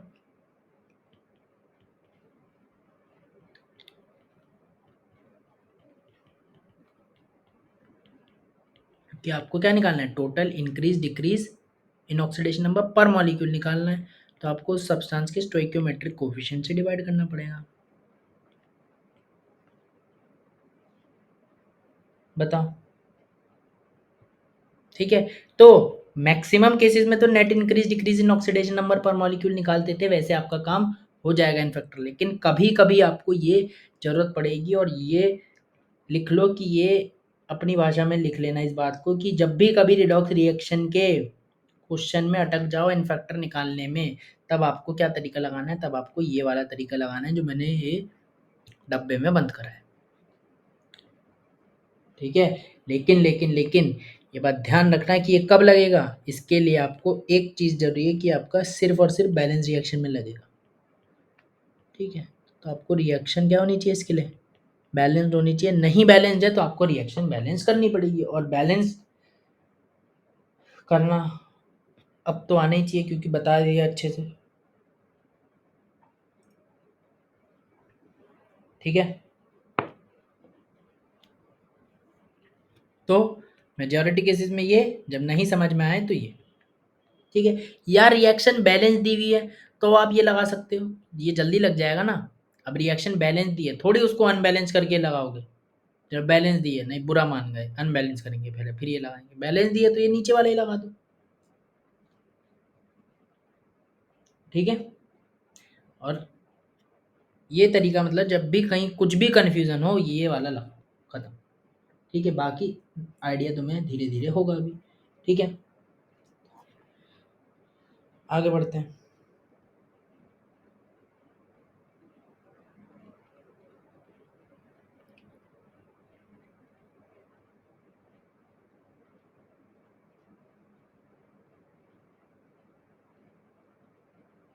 ठीक है, तो एग्जाम्पल से समझते हैं। कहाँ है एग्जाम्पल, ठीक है।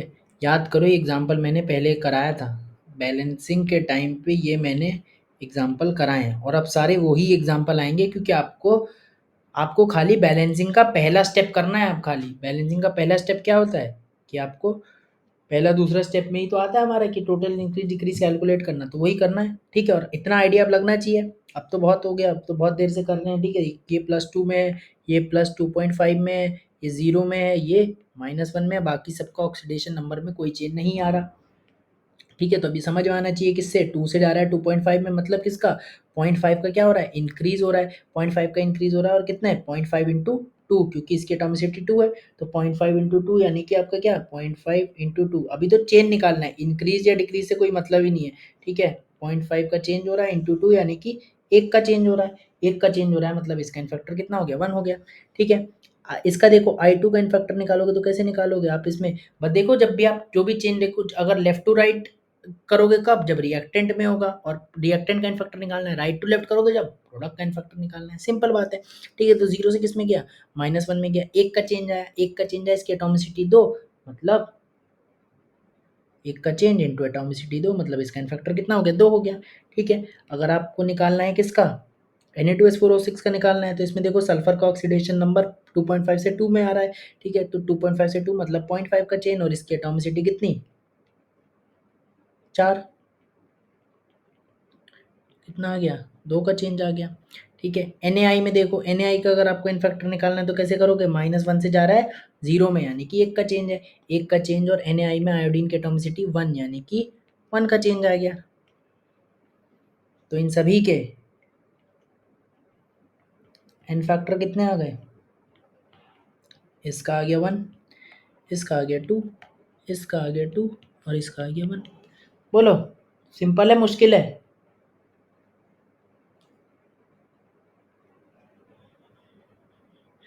सिंपल है मुश्किल है? सिंपल है। ठीक है। अब अगर बैलेंस्ड वाली हो तब हम कैसे करेंगे ये भी समझ लो, कि अगर मान लो बैलेंस वाली हो, ठीक है, तो पहली बात तो बैलेंस करना हमें आता है, ठीक है, और बैलेंस करने की अब कोई ज़रूरत नहीं है, लेकिन बैलेंस में बताया तो देखो कैसे आप देखो क्या करते हो, अब आपने ये जो निकाला 1 और 2 इसी की तो क्या करते हो अल्टीमेटली, इसी की तो क्रॉस मल्टीप्लाई करते हो, या फिर आप क्या करोगे, इसको इंटू 2 करोगे, इसको इंटू 1 करोगे। अब क्या बोलोगे, आप इधर का देखो 1 का क्या बोलोगे, इसे 1 का इंक्रीज़ है, ये बोलोगे 2 का डिक्रीज़ है, 2 का डिक्रीज़ लिखते थे, इसे 1 का इंक्रीज़ लिखते थे, फिर करते 2 का इंक्रीज़, 2 का डिक्रीज़, इस तरीके से तो लिखते थे, याद करो। और बैलेंस करके क्या बोलते थे, कि बैलेंस करके ऐसे कुछ आ जाता था, अगर मैं अभी बैलेंस करके बताऊँ, twice of Na2S2O3 plus I2, ये आप डब्बे में बंद कर देते थे, फिर बाकी चीज़ बैलेंस कर देते थे, ठीक है, इसको क्या सोडियम से बैलेंस कर देते थे Na2S4O6, ठीक है, सल्फ़र से करेंगे नहीं, सोडियम से नहीं करेंगे, सल्फ़र से बैलेंस हो जाएगा ये, फिर Na को सोडियम से चाहे आयोडीन से किसी से भी कर दो बैलेंस, ठीक है। और हमें क्या निकालना है पहले, अगर हम इसे स्टोइकोमेट्रिक कोफिशिएंट वाले वाले से करें तो क्या टोटल जो हमारा रामबाण तरीका है, तो टोटल इंक्रीज डिक्रीज निकालना पड़ेगा ऑफ रिएक्शन, तो हम निकाल लेंगे, कितना आ जाएगा, 2 आ जाएगा। कैसे 2 आ जाएगा, इसमें देखो अभी बताया ना मैंने कि इसमें क्या एक का इंक्रीज है और 2 का डिक्रीज है, तो इसे इंटू 2 करोगे, इसे इंटू 1 करोगे तो 2 का डिक्रीज आएगा, 2 का इंक्रीज आएगा, तो नेट इंक्रीज डिक्रीज कितना आ गया, 2 आ जाएगा, ठीक है। और स्टोइकोमेट्रिक कोफिशिएंट आ ही गए, तो सबके एन फैक्टर क्या बता दोगे अब, सबके एन फैक्टर कितने आ गए, इसका आ जाएगा 2/2 यानी कि 1, इसका कितना आ जाएगा 2/1 यानी कि 2, इसका कितना आ जाएगा 2/1 यानी कि 2, इसका कितना आ जाएगा 2/2 यानी कि 1। तो क्या दोनों तरीके से सेम आ रहा है इन फैक्टर, आना भी चाहिए था और आ भी रहा है।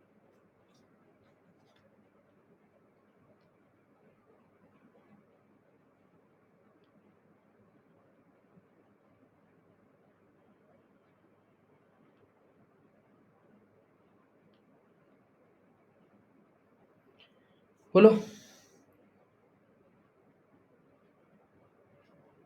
ठीक है, क्या आया, क्या टोटल इंक्रीज डिक्रीज निकाल लिया, टोटल इंक्रीज डिक्रीज में तो कोई दिक्कत नहीं आई, क्रॉस मल्टीप्लाई, हाँ क्रॉस मल्टीप्लाई सही है, क्रॉस मल्टीप्लाई भी बात तो वो एक ही है, क्रॉस मल्टीप्लाई करो चाहे सूटेबल नंबर से मल्टीप्लाई करो, सूटेबल नंबर से मल्टीप्लाई करोगे तभी तो टोटल इंक्रीज डिक्रीज निकालोगे, ठीक है। और करते हैं, और करते हैं और समझते हैं, ठीक है, ये वाला करो, ठीक है, जल्दी जल्दी ख़त्म करते हैं, ये सब हो चुका है, मेरे को कुछ नहीं करना है, सब तुम्हारा काम है, ठीक है, फटाफट देखो, अब ये पता है कि +6 है, ये किस में +3 में जा रहा है, ठीक है, ये किस में +3 से +4 में जा रहा है, बाकी सबका ऑक्सीडेशन नंबर क्या है, वही है, कांस्टेंट बना हुआ है, बाकी सबका ऑक्सीडेशन नंबर, ठीक है, कोई चेंज नहीं हो रहा है, आप देखो लेफ़्ट टू राइट, ठीक है, क्या +6 से गया +3 में, 3 का चेंज आया, एटॉमिसिटी 2 मतलब 3 इंटू 2 करोगे, ठीक है, यहाँ +3 से गया +4 में, 1 का चेंज, कार्बन की एटॉमिसिटी 2, 1 इंटू 2 करोगे, फिर राइट टू लेफ्ट जब करोगे आप क्या करोगे, ठीक है, 3 से आया 6 में, तो कितना 3 का चेंज, एटॉमिसिटी 1, ठीक है। अब CO2 में देखोगे तो +4 से गया +3 में, मतलब 1 का चेंज और एटॉमिसिटी 1, CO2 में देखोगे ना कि C2O4 में, ठीक है, इसमें देखोगे, बात शुरुआत से यही बात चल रही है, ठीक है। तो इसका एन फैक्टर कितना आ गया, इसका आ गया एन फैक्टर, जब आप सबके देखोगे तो एन फैक्टर आ गया, इसका आ गया 6, इसका आ गया 1 इंटू 2 2, इसका आ गया 1 इंटू 3 3, इसका आ गया 1 इंटू 1 1। बताओ कोई दिक्कत, कोई दिक्कत परेशानी समस्या,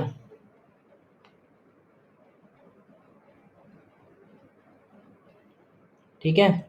अब मान लो रिएक्शन बैलेंस्ड होती है, अब बैलेंस्ड रिएक्शन मैं दे रहा हूँ, ठीक है, बैलेंस करना तुम्हें आता है, वो मैं नहीं बोल रहा हूँ कि बैलेंस, सपोज आपको रिएक्शन ही दी है होती है ऐसे, ठीक है, किस तरीके से, सपोज इस तरीके से दी होती, 1 Cr2O7 2 minus +3 C2O4 minus plus 14H+। ठीक है, बैलेंस रिएक्शन है, बैलेंस करना तुम्हें आता है। ठीक है, 2Cr3 plus 6CO2 plus 7H2। अब ये मत पूछना है वाटर और H+ कहाँ से आ गए, तो बैलेंस करते समय जब ऑक्सीजन और हाइड्रोजन बैलेंस करते हो, अगर ये रिएक्शन में ऐसे दी हुई है एसिडिक मीडियम में, तो इसी तरीके से तो बैलेंस होगी है, बताओ। इसी तरीके से होगी अगर एसिडिक मीडियम में दी हुई है। ठीक है, तो इस तरीके से हो जाएगी बैलेंस। अब देखो, अगर अब आपसे पूछा है कि सभी के एन फैक्टर बताओ, मतलब इसी के एन फैक्टर जो अभी ऊपर पूछे थे उसके एन फैक्टर की सब में नीचे पूछा जा रहा है, तो क्या निकालोगे? सबसे पहले क्या टोटल इंक्रीज डिक्रीज निकालोगे रिएक्शन का। ठीक है, अब टोटल इंक्रीज डिक्रीज जब हम वाइल बैलेंसिंग करते हैं, तो वो तो मैंने ऊपर बता दिया, और हमने जब बैलेंसिंग करी तब भी देख लिया कि कैसे करते हैं। अब हम देखें कि बैलेंस रिएक्शन दी हुई है तो टोटल इंक्रीज डिक्रीज कैसे निकालें। बहुत सिंपल तरीका है टोटल इंक्रीज डिक्रीज निकालने का, समझो इसे। तो क्या है, सबसे पहले तो वही है आपका कि देखो क्या था, पहले तो +6 है, +3 है, +3 है, और ये +4 है, पहले तो ये लिख लो। ठीक है, अब देखो किसी से भी देख लो, किसी से भी जो भी रिडॉक्स में पार्ट ले रहा है आप उससे क्या निकाल सकते हो, टोटल इंक्रीज डिक्रीज रिएक्शन का निकाल सकते हो। कैसे निकालोगे? ये +6 से जा रहा है +3 में, तो कितने का चेंज? 3 का चेंज आया। ठीक है, 3 का चेंज आया, 3 का क्या हुआ? डिक्रीज हुआ। ठीक है, इनटू क्रोमियम की एटॉमिसिटी कितनी? 2।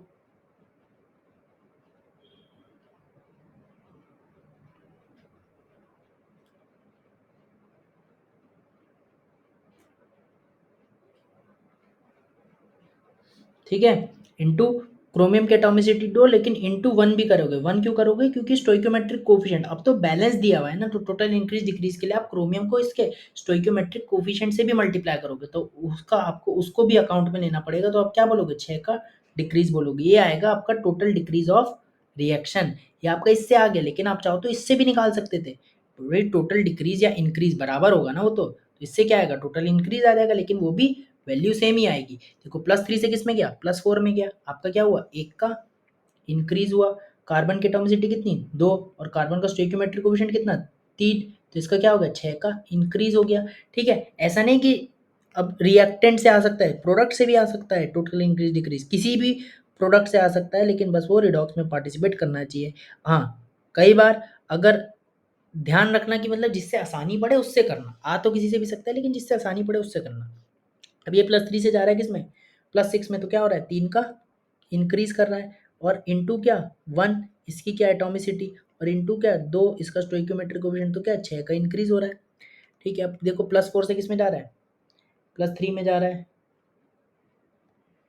ठीक है, तो क्या हो रहा है? 1 का इंक्रीज हो रहा है। ये हम क्या निकाल रहे हैं? टोटल इंक्रीज डिक्रीज निकाल रहे हैं, अभी हम एन फैक्टर थोड़े ही निकाल रहे हैं। ठीक है, तो क्या स्टोइकोमेट्रिक कोएफिशिएंट से मल्टीप्लाई करेंगे टोटल इंक्रीज डिक्रीज निकालने के लिए, जब हमारा रिएक्शन बैलेंस दी हुई हो। ठीक है, तो अब इसको अनबैलेंस करके थोड़ी आप टोटल इंक्रीज डिक्रीज निकालोगे। ठीक है, तो क्या होगा? 4 से जा रहा है किसमें? 3 में, 1 का हो रहा है इंक्रीज हो रहा है। ठीक है, 1 का इंक्रीज हो रहा है, सॉरी 4 से जा रहा है 3 में, 1 का हो रहा है डिक्रीज, इंटू कार्बन की एटॉमिसिटी 1, इंटू इसका स्टोइकोमेट्रिक कोएफिशिएंट कितना? 6, तो क्या हो रहा है? 6 का डिक्रीज हो रहा है। तो यहाँ से हम किसी भी रिएक्टेंट किसी भी प्रोडक्ट से बता सकते हैं कि 6 का डिक्रीज हो रहा है या और 6 का इंक्रीज हो रहा है। तो इस बात से मैं क्या बोल सकता हूँ कि टोटल इंक्रीज डिक्रीज जो है वो कितना है? 6 है। बताओ ये बात समझ आई कि नहीं आई? टोटल इंक्रीज डिक्रीज निकालना आया कि नहीं आया? अगर रिएक्शन बैलेंस है तो टोटल इंक्रीज डिक्रीज किसी भी रिएक्टेंट किसी भी प्रोडक्ट से निकाल सकते हो।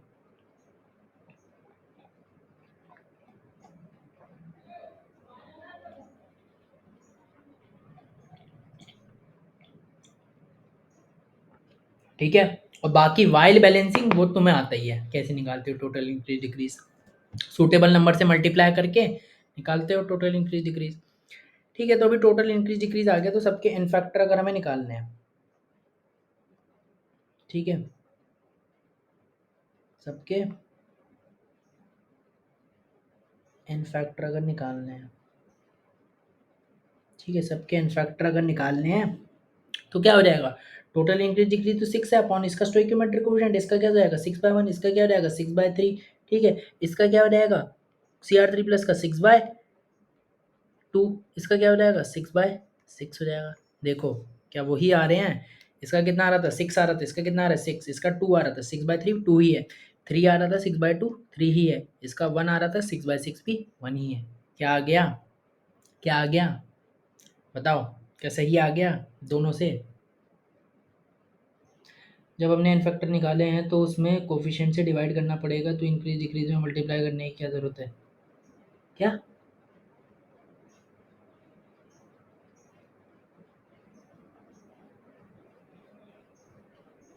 अरे भाई ये हमने टोटल इंक्रीज डिक्रीज निकाला है, टोटल इंक्रीज डिक्रीज, ये एन फैक्टर थोड़ी निकाला है, ये तो total increase decrease of reaction है, एन फैक्टर थोड़ी है। Total increase decrease of reaction upon stoichiometric coefficient है। आप देखो, आपका जैसे अगर रिएक्शन अलग अलग तरीके से बैलेंस करते हैं तो उसमें टोटल इंक्रीज डिक्रीज भी तो चेंज हो जाता है, तो टोटल इंक्रीज डिक्रीज में ऊपर स्टोइकोमेट्रिक कोफिशिएंट लेना पड़ेगा, तभी तो टोटल इंक्रीज डिक्रीज आपका चेंज होगा, और आपका स्टोइकोमेट्रिक कोफिशिएंट भी उसी तरीके से बदल जाएगा। ऐसे डायरेक्ट नहीं निकाल सकते, डायरेक्ट तो हमने ऊपर निकाला ही है ना, हम तो देख ही रहे हैं, डायरेक्ट तो ऊपर निकाला ही है, हम तो ये फॉर्मूला जानबूझ के लगाना चाह रहे हैं, डायरेक्ट निकालने की ज़रूरत नहीं है, लेकिन मतलब डायरेक्ट निकाल सकते हो, लेकिन अभी तो हमें ये वाला फॉर्मूला देखना था कि हम जब अटक जाएँ, तो हम कैसे करेंगे, total increase decrease reaction upon stoichiometric coefficient, हम ये फॉर्मूला ही कर रहे हैं अभी, डायरेक्ट तो निकाला ही था ऊपर, डायरेक्ट तो करा ही था ना, कोई दिक्कत थोड़ी थी डायरेक्ट में। ठीक है, लेकिन दिक्कत आएगी अगर मैं पूछ दूँ इस रिएक्शन में, मैंने तुम्हें ये रिएक्शन दे दी, मेरे जैसे एग्जामिनर होगा तो पता है क्या करेगा, एन फैक्टर पूछेगा H प्लस का बताओ, या एन फैक्टर पूछेगा वाटर का बताओ, इससे क्या n factor of H plus और वाटर बता दोगे? बताओ बताओ बताओ बताओ, क्या n factor of H plus और वाटर बता दोगे? नहीं बता पाओगे, इससे बताओगे तो आप रिएक्शन को तब आपको बैलेंस करना पड़ेगा, अटक जाओगे ना, अटक गए मतलब इस पे आ जाओ, ठीक है, लेकिन इससे इससे आसानी से बता दोगे, इससे टोटल इंक्रीज डिक्रीज कितना है 6 है, अपॉन स्टोइकोमेट्रिक कोएफिशिएंट कितना 14, टोटल इंक्रीज डिक्रीज कितना 6 अपॉन स्टोइकोमेट्रिक कोएफिशिएंट 7, 6/7 आएगा, 1 नहीं होगा, 1 होता है वाटर का n factor during neutralization reaction only, 6/7 होगा इसमें, ठीक है, बोलो।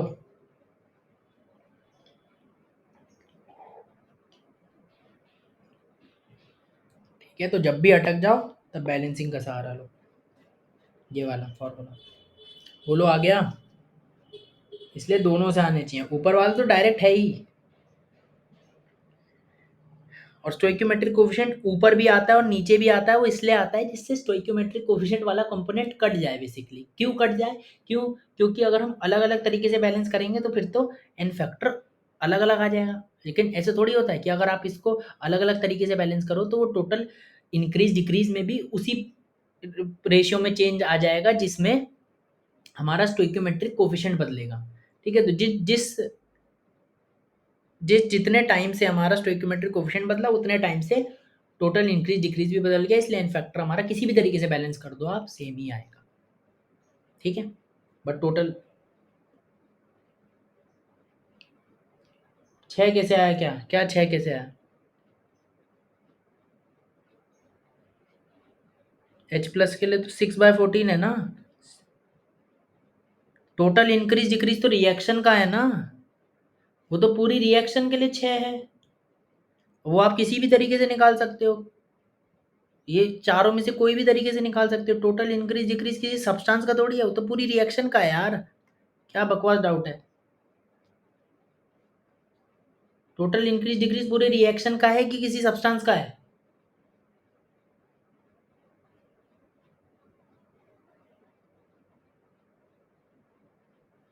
चलो आगे बढ़ते हैं, ये करो,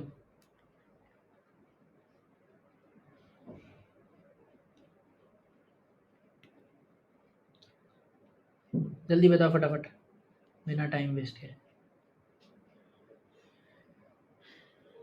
ठीक है,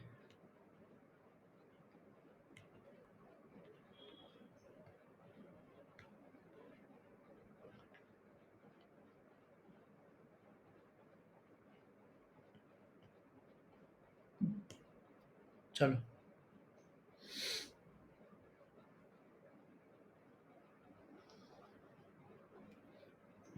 इसका कितना आ जाएगा, इसका इन फैक्टर 3 आ जाएगा, इसका कितना आ जाएगा 1 आ जाएगा, इसका आ जाएगा 3, इसका कितना आ जाएगा 2 आ जाएगा।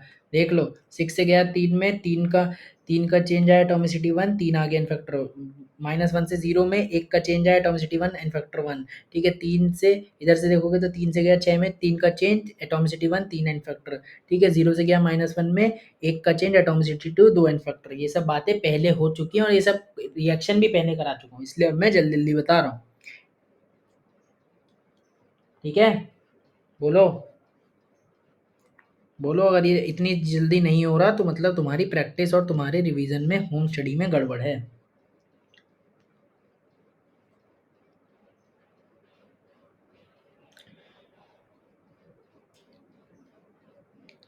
ठीक है, देखो +3 से किस में गया, +5 में गया, 2 का चेंज आया, 2 का चेंज आया एटॉमिसिटी 1, 2 इन फैक्टर हो गया, ठीक है। +5 से किस में गया, +4 में गया, 1 का चेंज आया एटॉमिसिटी 1, इन फैक्टर हो गया 1, ठीक है।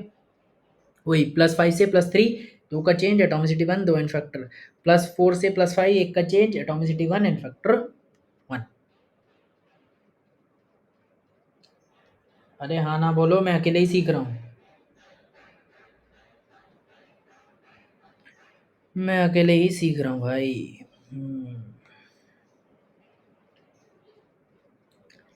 ठीक है, अब याद करो, ये कौन सा था, ये Fe इसमें क्या था, 2+ में था, ठीक है। सल्फर किस में था, -1 में था, ऑक्सीजन 0 में था, ऑक्सीजन -2 में जा रहा था, आयरन यहाँ पे +3 में था, सल्फर यहाँ पे +4 में था, ऑक्सीजन -2 में था, याद है कि भूल गए सब।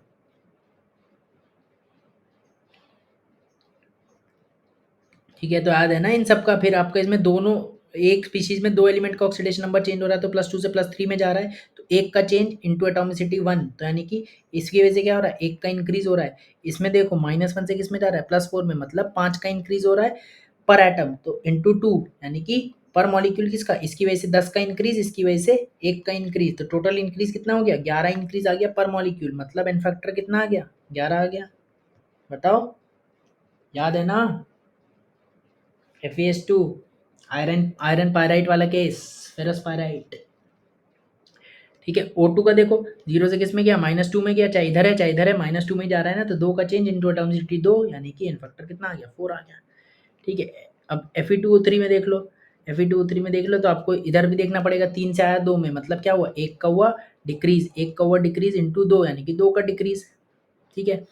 और फिर -2 से किस में गया, 0 में गया, मतलब क्या हुआ, 2 का इंक्रीज इंटू 3, 6 का इंक्रीज, और ये क्या, 2 का डिक्रीज, 6 का इंक्रीज, 2 का डिक्रीज, मतलब क्या, 4 का इंक्रीज, मतलब एन फैक्टर हो गया 4। इसी तरीके से SO2 में करोगे तो कितना आ जाएगा, एन फैक्टर 1 आ जाएगा। देखो कैसे, +4 से किस में, +4 से गया -1 में, यानी कि 5 का डिक्रीज, 5 का डिक्रीज इंटू एटॉमिसिटी 1, मतलब 5 का ही डिक्रीज, ठीक है। 5 का डिक्रीज, और -2 से किस में गया, 0 में गया, मतलब 2 का इंक्रीज इंटू 2, 4 का इंक्रीज, 5 का डिक्रीज, 4 का इंक्रीज, मतलब नेट क्या, 1 का डिक्रीज, मतलब एक नेट 1 का डिक्रीज, मतलब एन फैक्टर 1, ठीक है।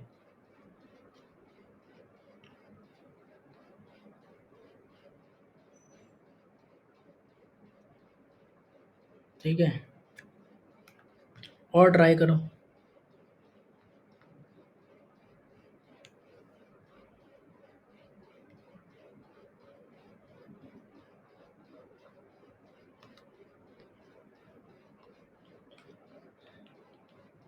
ठीक है, इसमें याद है ना कि H2SO4 किसकी तरह काम करता था, H2SO4 हमारा क्या, मीडियम प्रोवाइड करता था। अब ये बातें याद होनी चाहिए, ठीक है, क्योंकि इसका किसी भी ऑक्सीडेशन नंबर में कोई चेंज नहीं आ रहा है। Mn हमारा देखो याद होगा, +7 से किस में जा रहा है, हमारा +2 में जा रहा है, और ऑक्सीडेट +3 से +4 में जा रहा है। बाकी सारे जो है हमारे वो स्पेक्टेटर आए हैं, उनका ऑक्सीडेशन नंबर में कोई चेंज नहीं आ रहा, ठीक है। तो अब K2SO4 भी हमारा क्या, एक स्पेक्टेटर है, और हमारा H2SO4 भी क्या, हमारा एक H2SO4 भी हमारे मीडियम प्रोवाइड कर रहा है, ठीक है। यानी कि ये तो हमारे रिडॉक्स में पार्ट ही नहीं ले रहे हैं, ये रिडॉक्स में पार्ट नहीं ले रहे, तो अगर मैं बोल दूं एन फैक्टर निकालो H2SO4 का, तो क्या निकाल पाओगे, क्योंकि तो रिडॉक्स में पार्ट ही नहीं ले रहा। चेंज इन ऑक्सीडेशन नंबर क्या, अच्छा net increase decrease oxidation number तो 0, ठीक है, तो इनफैक्टर 0, ये पागलपंती मत कर देना, इनफैक्टर 0 मत कर देना, क्योंकि आप क्या करोगे, टोटल इंक्रीज डिक्रीज, आप सोचोगे नेट टोटल इंक्रीज डिक्रीज पर मॉलिक्यूल कितना है, ठीक है, और ऑक्सीडेशन नंबर चेंज नहीं, मतलब टोटल इंक्रीज डिक्रीज 0, तो 0 तो इनफैक्टर 0, इनफैक्टर लेकिन 0 नहीं हो सकता, मैंने पहले भी बात बताई है। इसके लिए अब आप अटक गए ना, तो अटक गए तो बैलेंस करो, ठीक है, और बैलेंस करनी आनी चाहिए, और एक बार बैलेंस करनी आ गई तो पहले बैलेंस कर लो, ठीक है, तो जब बैलेंस कर लोगे क्या बन जाएगी, ट्वाइस ऑफ KMnO4, ठीक है, बैलेंस करके देख लेना प्रैक्टिस के लिए, लेकिन ये बात हम कर चुके हैं, रिएक्शन बैलेंस कर चुके हैं, ठीक है, थ्राइस ऑफ H2SO4, इसीलिए वो रिएक्शंस ली थी मैंने इतनी सारी बैलेंसिंग के टाइम, क्योंकि उनकी ज़रूरत पड़ती है, ठीक है, ट्वाइस ऑफ MnSO4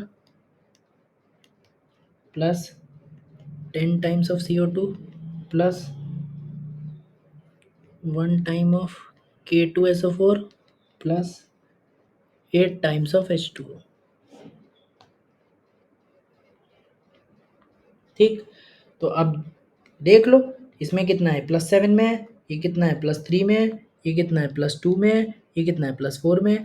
सबसे पहले अब आप क्या निकालोगे, स्टोइकियोमेट्रिक कोफिशिएंट तो पता लग गए, तो टोटल इंक्रीज डिक्रीज पर मॉलिक्यूल निकालना है, तो टोटल इंक्रीज डिक्रीज पर मॉलिक्यूल निकाल दो, ठीक है, तो टोटल इंक्रीज डिक्रीज पर मॉलिक्यूल निकालने के लिए क्या करोगे, किसी एक से देख लो, +7 से किसमें गया, +2 में गया, तो कितना है, 5 का चेंज आया, 5 का डिक्रीज हुआ, into atomicity 1 into stoichiometric coefficient 2, ठीक है, तो कितना है, 10 का डिक्रीज आया, ऐसी तो निकालते हो, इससे 10 का डिक्रीज आ गया तो बस हो गया काम, लेकिन प्रैक्टिस के लिए इससे भी निकाल लेते हैं, +3 से किसमें गया, +4 में गया, मतलब एक का इंक्रीज हुआ, एक का इंक्रीज हुआ इंटू एटोमिसिटी 2, ठीक है, एक का increase into atomicity 2 into stoichiometric coefficient 5, मतलब 10 का इंक्रीज हुआ, ये टोटल इंक्रीज डिक्रीज किसका है, रिएक्शन का आ रहा है, तो एक से निकाल लो, काम बन गया, ठीक है, ऐसी ये इससे निकाल लो, ठीक है, चाहो तो इससे निकाल लो, किसी से भी निकाल सकते हो जो रिडॉक्स में पार्ट ले रहा है, बस आसानी होनी चाहिए, +2 से किस में जा रहा है, +7, मतलब क्या, 5 का इंक्रीज हो रहा है इंटू मैग्नीज की एटोमिसिटी 1 इंटू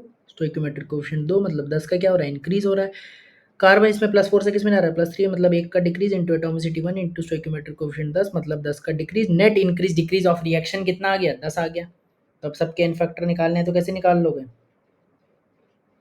सबके एन फैक्टर निकालने हैं तो इसका कितना आ जाएगा, 10 आ गया, total increase decrease of reaction, तो इसका एन फैक्टर 10/2, इसका एन फैक्टर 10/5, इसका एन फैक्टर H2SO4 का 10/3 आ जाएगा, इसका आ जाएगा 10/2, इसका आ जाएगा 10/10, इसका आ जाएगा 10/1, इसका आ जाएगा 10/8, वाटर का फैक्टर फिर बता रहा हूँ 1 नहीं होगा, 1 होगा सिर्फ और सिर्फ न्यूट्रलाइजेशन रिएक्शन के केस में, बताओ जल्दी से बात समझ आई कि नहीं आई,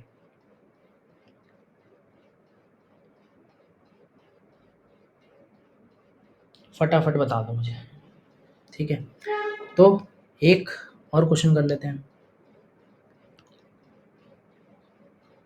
ठीक है, ये बताओ, इनमें सपोज मैं पूछूं कि HCl का इनफैक्टर बताओ,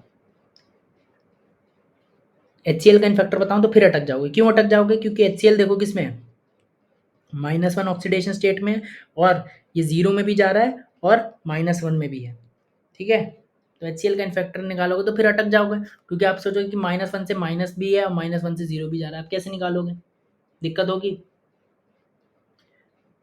दिक्कत हो रही है, तो वैसा नहीं कि दो, फिर वही बात, रिएक्शन का ओवरऑल इनफैक्टर भी निकाल सकते हैं क्या, बेकार के डाउट, कितनी बार बताया कि इनफैक्टर रिएक्शन के लिए डिफाइन ही नहीं, सब्सटेंस के लिए डिफाइन है, n factor is sole property of substance, किसी रिएक्शन सोल्यूशन के लिए इनफैक्टर नहीं डिफाइन है, बकवास डाउट पूछते हैं यार, इसे देखो -1 से -1 में और -1 से 0 में भी जा रहा है, तो ऐसे थोड़ी इनफैक्टर, अब आप क्या दो अलग अलग HCl मानते थे, तो ऐसे थोड़ी कि दोनों HCl का अलग अलग इनफैक्टर निकाल लोगे, ऐसे थोड़ी होगा, आपको HCl तो HCl है, तो उसका इनफैक्टर एक ही आएगा, ठीक है, तो एक ही आएगा, तो आप कैसे करोगे, आप पहले रिएक्शन बैलेंस कर लो, दो अलग अलग HCl मान के रिएक्शन बैलेंस कर लो जैसे करते थे, ठीक है, कि एक -1 से -1 में है जो मीडियम प्रोवाइड कर रहा है, और एक HCl जो रिडॉक्स में भाग ले रहा है, तो रिएक्शन पहले बैलेंस कर लो, उसके बाद निकालो इनफैक्टर, तो रिएक्शन जब बैलेंस करोगे, ठीक है, तो क्या होगी, एक KMnO4 प्लस 8 HCl। ठीक है, याद करो 5 HCl होते थे जो रिडॉक्स वाले होते थे, और 3 होते थे जो मीडियम वाले होते थे, तो मिला के 8 HCl बोलते थे। ठीक है, तो MnCl2 बना। ठीक है, plus 5/2 Cl2 plus 1 KCl plus 4 times of water. ठीक है, तो ये आता था हमारा। अब हमें क्या निकालना है इसमें, देखो इसमें हमारा क्या है, हमारा मैंगनीज +7 में है, ये Cl-1 में है, ये यहाँ पे जो मैंगनीज है +2 में है, और ये क्लोरीन 0 में है। ठीक है, ये है जो रिडॉक्स में पार्ट ले रहे हैं। ठीक है, अब आपको क्या निकालना होगा, टोटल इंक्रीज डिक्रीज निकालना होगा रिएक्शन के लिए। तो HCl से निकालोगे तो गड़बड़ हो जाएगी, क्योंकि HCl ये 2 टाइप के HCl मिले हुए हैं इसमें।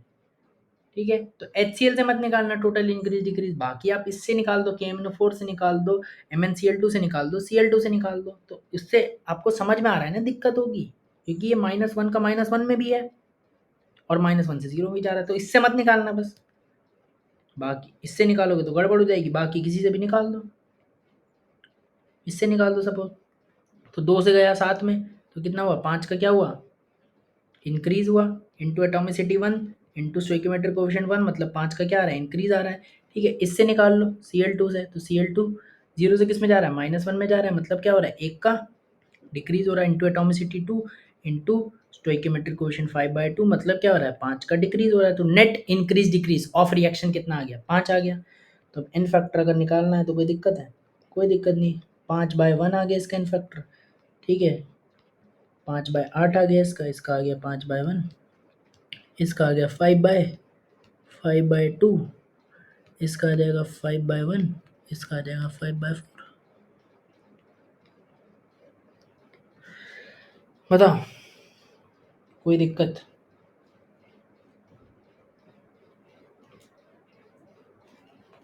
कोई दिक्कत?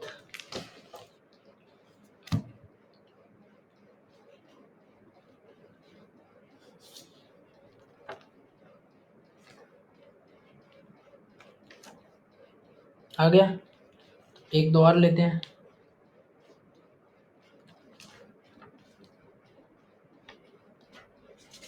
ठीक है,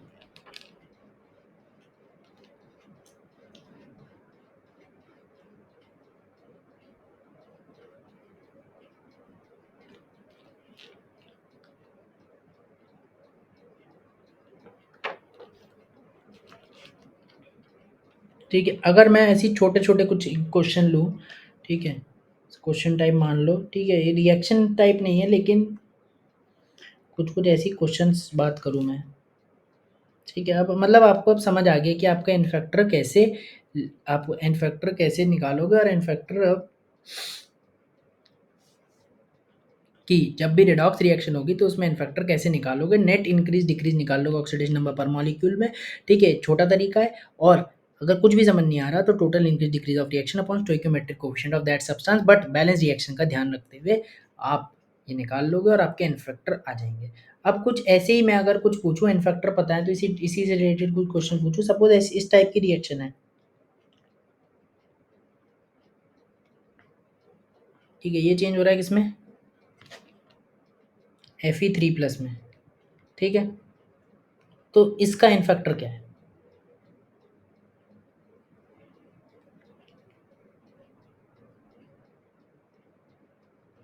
इसका इन्फेक्टर क्या है, क्या बता सकते हो?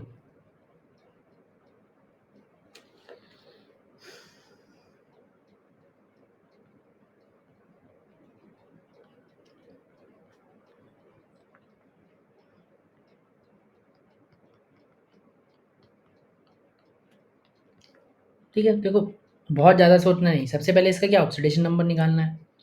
ठीक है, तो वही आपको नेट इंक्रीज डिक्रीज तो निकालना है, तो इसका ऑक्सीडेशन नंबर निकालो। इसका ऑक्सीडेशन नंबर कैसे निकालते हैं, अब ऑक्सीडेशन नंबर इतनी पुराना अगर नहीं आता तो फिर अब कुछ नहीं हो सकता। फिर आपको पता ऑक्सीजन किस में होगा, -2 पे होगा, बताओ, -2 पे होगा। ऑक्सीडेशन नंबर क्या होता है, एवरेज चार्ज पर एटम।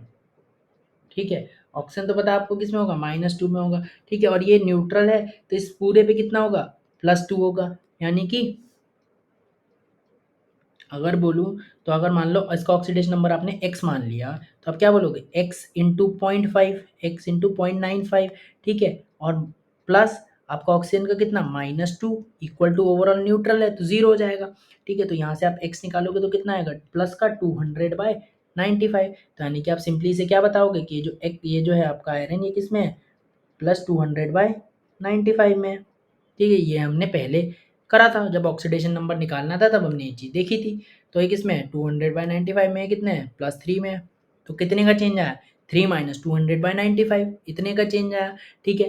तो आपका इसका जब आप n फैक्टर निकालोगे तो क्या होगा, ठीक है। बस लिखना ही तो है, थोड़ा ही तो ऐसा है कि अजीब अलग सा लग रहा है लेकिन ऐसा कुछ थोड़ी है, ठीक है। कंसेप्ट तो वही है। तो कितने का चेंज आया 3 - 200/95 क्या है तो चेंज आया, चेंज इन ऑक्सीडेशन नंबर। ये कितना है पर एटम आया, और एटम है कितने 0.95 है, एटॉमिसिटी कितनी है 0.95 है, ठीक है। तो ये क्या आ गया इन फैक्टर आ गया। इसे सॉल्व कर लेना, सॉल्व करोगे तो कितना आ जाएगा 0.85 आ जाएगा, ठीक है 0.85 आ जाएगा। इक्विवेलेंट मास पूछ ले तो इसका मोलर मास निकाल लेना अपॉन एन फैक्टर कर देना, ये एन फैक्टर। तो इक्विवेलेंट अगर मैं इसका मोलर मास बोल दूं m है तो इसका एन फैक्टर तो इसका इक्विवेलेंट मास कितना हो गया m/0.85। बताओ क्या बात समझ आई है। तो क्या है छोटा सा क्वेश्चन था और आसान था, बिल्कुल आसान था, ठीक है। ऐसे ही एक छोटा सा क्वेश्चन लेते हैं, ठीक है। एसर्शन रीजन वाला लेते हैं चलो। अगर मैं एसर्शन बोलूं कि इक्विवेलेंट मास मे बी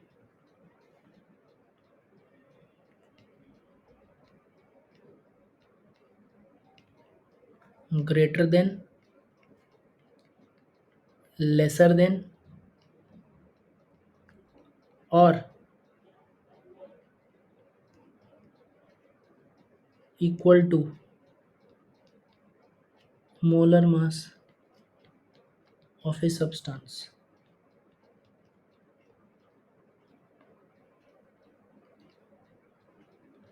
और रीज़न बोलूं कि जो एन फैक्टर है it may be greater than 1 lesser than 1 equal to 1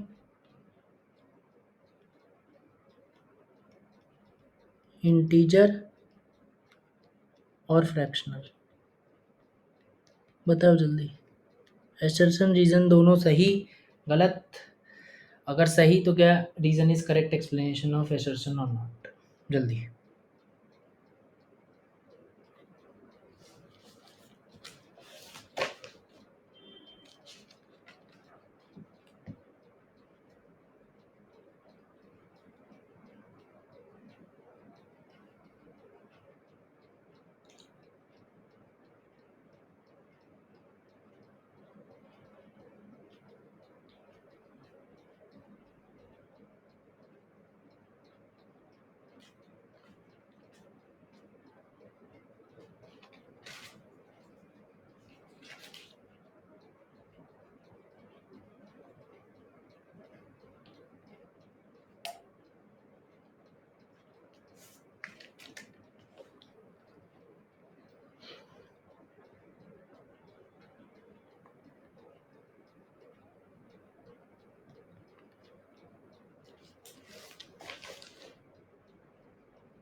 बताओ जल्दी।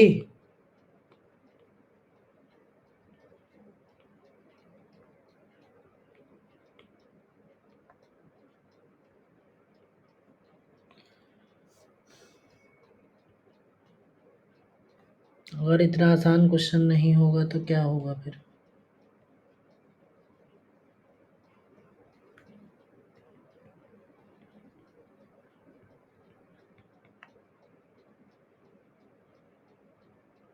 इक्विवेलेंट मास क्या होता है? हमारा इक्विवेलेंट मास क्या होता है? क्या molar mass upon n factor होता है?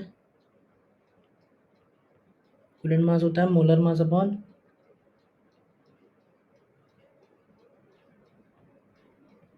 N factor. ठीक है, molar mass upon n factor होता है। ठीक है, अच्छा अब एन फैक्टर क्या, वन एन फैक्टर हमें पता है, एन फैक्टर कभी भी नेगेटिव नहीं होता, नेगेटिव नहीं होता, इंटीजर हो सकता है, फ्रैक्शनल हो सकता है, बिल्कुल ठीक बात है।